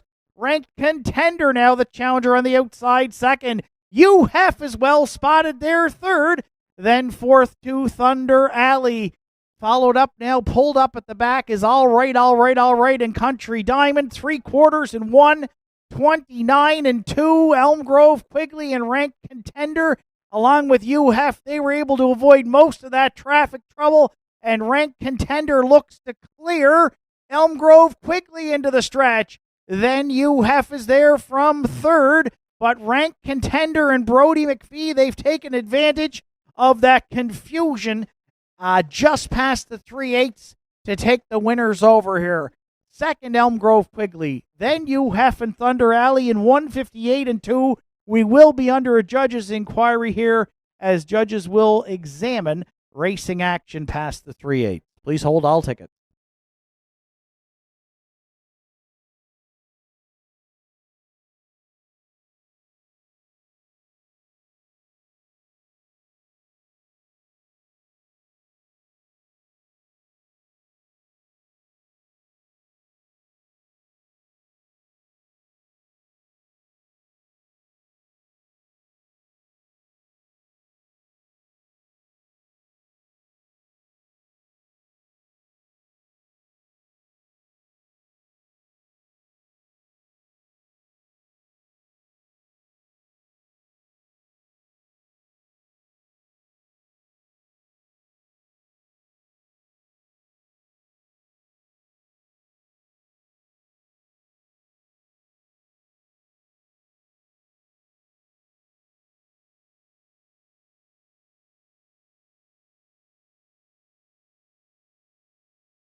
ranked contender has returned to the 11th race winner's circle at Northside.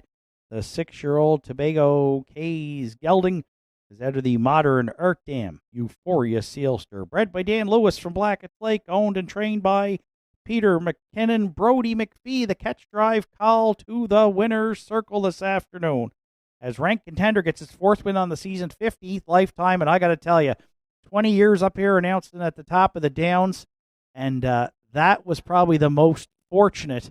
We've seen 6 drivers in a race come out of that, hopefully unscathed, as a costly break by a Country Diamond off that 3/8 turn there could have scattered this field. It did, but everybody stayed up, and hopefully everybody came out of the race unscathed as the ranked contender and Brody McPhee take the winners over in Week 10 here at the Downs to start the late double in 1:58-2.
11th race rundown. Country Diamond did not finish, and All Right did not finish. Elm Grove Quigley was second. Rank Contender, the race winner. Thunder Alley fourth. UHEF finished third. Fractions were 29 and 1 a minute, 129 and 2, mile 158 and 2 for 4. Rank Contender. Top down, it's DNF 2143 on the bottom. The one entry Country Diamond made a break on his own, coming off that 3/8 turn, which of course caused interference to the rest of the field. Rank Contender 1050, 960, and 510. Elm Grove Quigley 1990 and 570. And UHEF $5.20 to show. Exactor in the 11th day is going to pay off on 4 all at 98.10. 436 Triactor was $435.40. Pick 3, a $1 ticket at $29.60. And we've got a Superfecta carryover.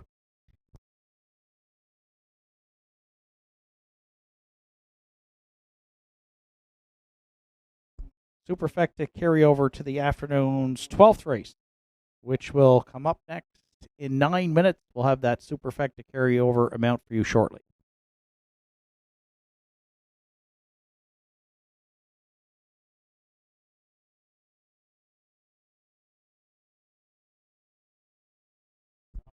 $120.51 is the carryover on the Superfecta to the 12th and final.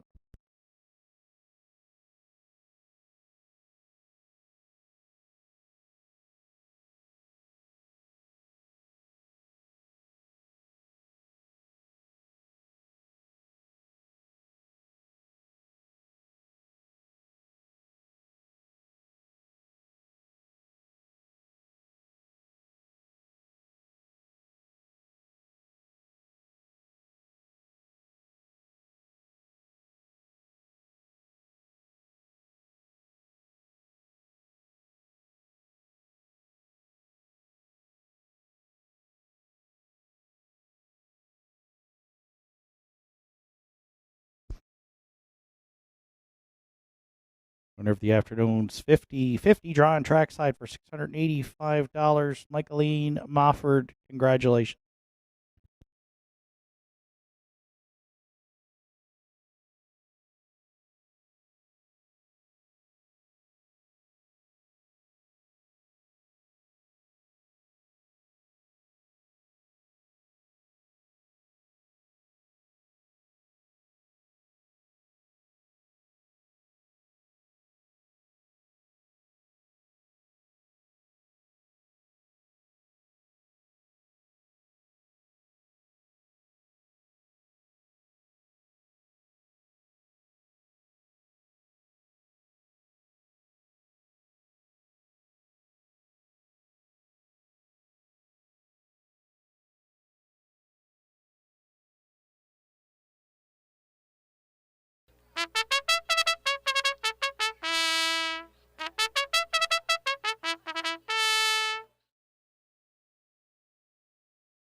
Mac Napoleon on 12th race post parade is owned by Ian McKinnon, Joel and Harold LeBlanc, and Brenda McQueen. Ian McKinnon trains, Brett LeBlanc drives. 2 Rockin' for Real is owned, trained, and driven by Jason McNeil. 3 Sees the Bay for owner, trainer, driver Kevin Bailey.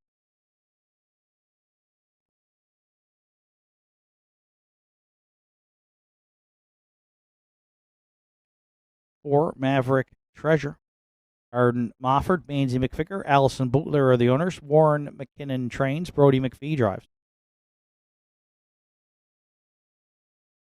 5 Shadow of a Doubt for Rebecca McKenzie, Gage O'Connor, and Sandra O'Donnell. Richie O'Donnell trains with Mark Pazzarello.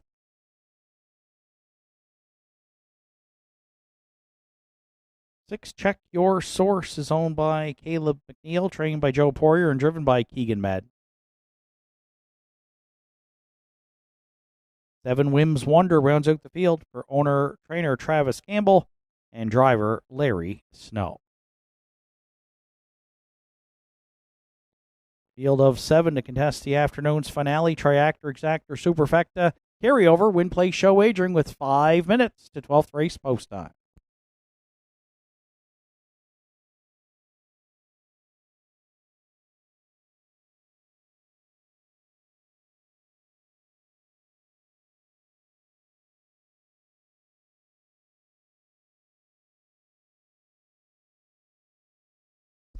So you're looking at the one entry Hal Mac Napoleon for Ian McKinnon, Joel LeBlanc, Harold LeBlanc, and Brendan McQueen, with Ian doing the training. Brett LeBlanc hopped on board 1 for 9 in the win column to start 2026, but had 5 victories here last year at the Downs, including a career best 158-3. The 9-year-old articulator gelding has 30 career victories and draws inside with Brett in the bike. You look back on the program to June 6th.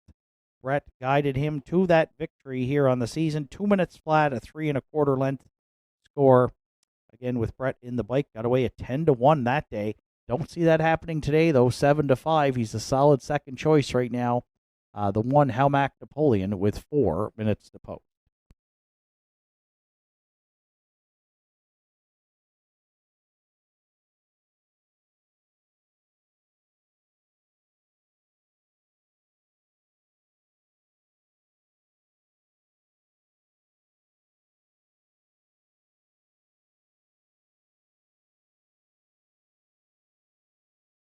For second, I went to the 2 Rockin' for Real, currently at 5-1 for owner, trainer, driver Jason McNeil.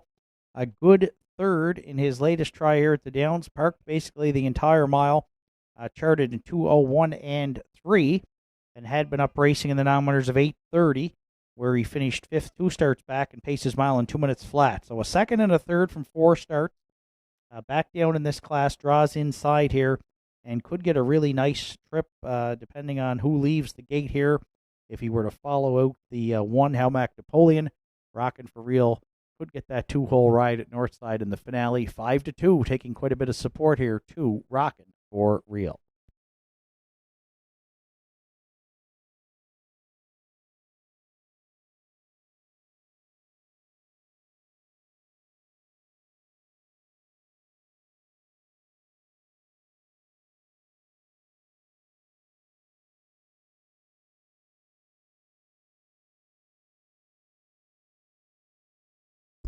Playing the Triactor, I've gone to the 4-entry Maverick Treasure, current favorite here for Arden Mofford, Maisie McVicker, and Allison Bootler.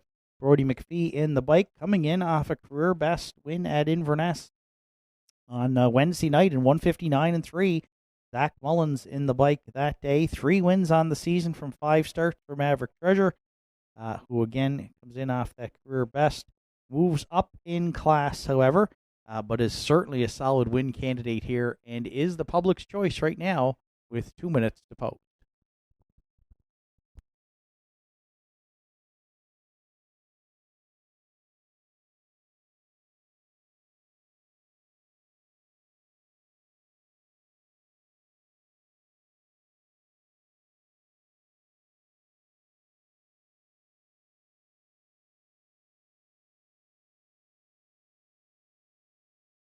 And if you're playing the Superfecta, I'll go to Caleb McNeil's Check Your Source for Keegan Madden and trainer Joe Poirier. Another guy that was parked the entire mile here last week, now winners of 6:01, and still managed to round out the top 3, charted in 2:01-3, and has actually been on the board in 4 straight starts, but saddled with that outside post 6 today. Right now, Check Your Source is at 20-1. 1, 2, 4, 6 are my top 4 selections. Good luck with yours. It's final call for wagering on the afternoon's 12th and final at Nortside.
There'll be a delay here prior to the start of the 12th and final.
Ladies and gentlemen, there's going to be a late driver change here in the 12th. The 7-entry Wims Wonder will now be driven by Randy Ghetto. Randy Ghetto will drive 7 Wims Wonder. Judges ruling those drivers compatible. So Randy Ghetto will now drive 7 Wims Wonder. There was some confusion as the horses were lining up to go to the starting gate. We've reset now. As soon as we get Wims Wonder back on track, entries will be going to the gate.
12th and final for Saturday afternoon in the hands of the starter. It's post time.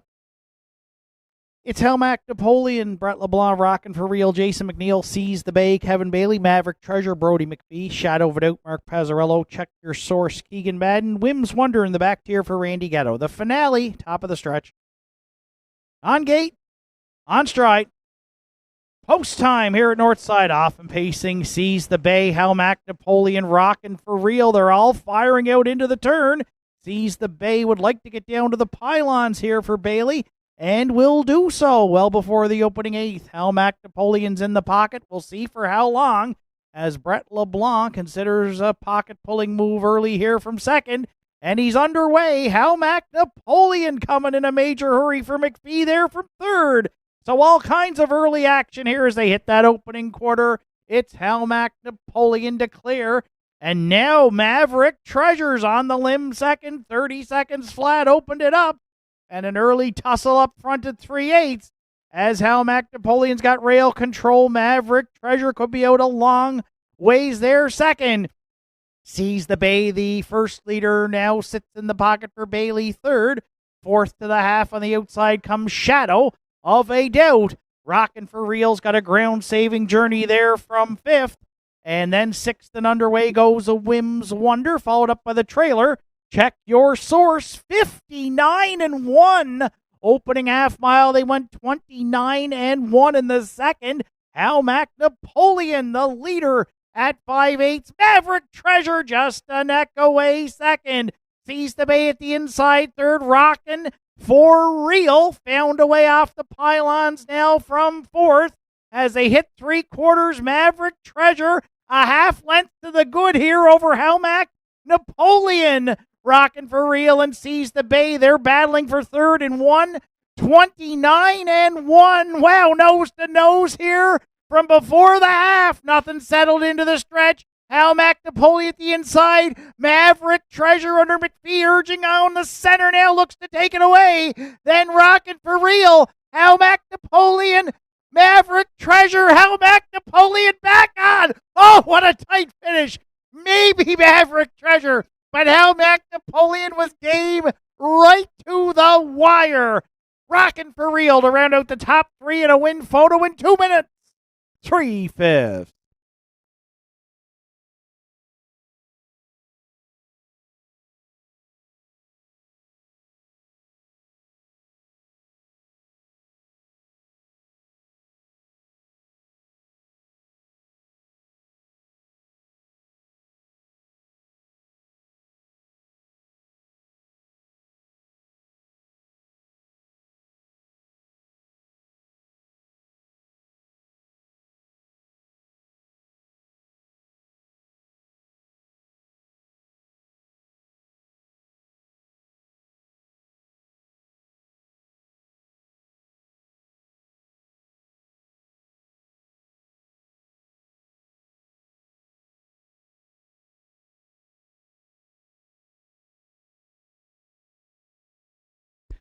In that win photo, it is the 4, Maverick Treasure.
Maverick Treasure is back in the 12th race winner's circle at Nortside. 4-year-old big gelding by Malicious from the Rock and Roll Hanover Dam. Mall shook up. Come on by Arden Mofford, Manzi McVicker, and Allison Bootler. Warren McKinnon trains Brody McPhee in the bike to sweep the late double here and wrap up the card at Northside on Saturday afternoon. Back-to-back wins for Maverick Treasure. He's got 4 on the season. 6th lifetime as he survived a long tussle with Halmac Napoleon to get up in the final strides and win it. 2 minutes and 3/5. Brody McPhee sweeps the late double to wrap up the Saturday afternoon card here at Northside.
Afternoon's 12th and final is official. Halmac Napoleon was second. Rockin' for Real third. Seize the Bay finished fourth.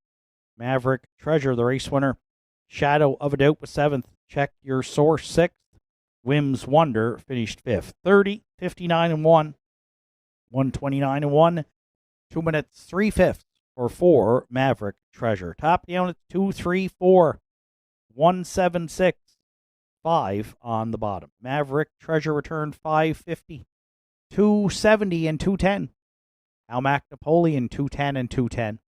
And Rockin' for Real $2.30 to show. 4-1 Exactor in the 12th, $6.80. 4-1-2 Try $18.70.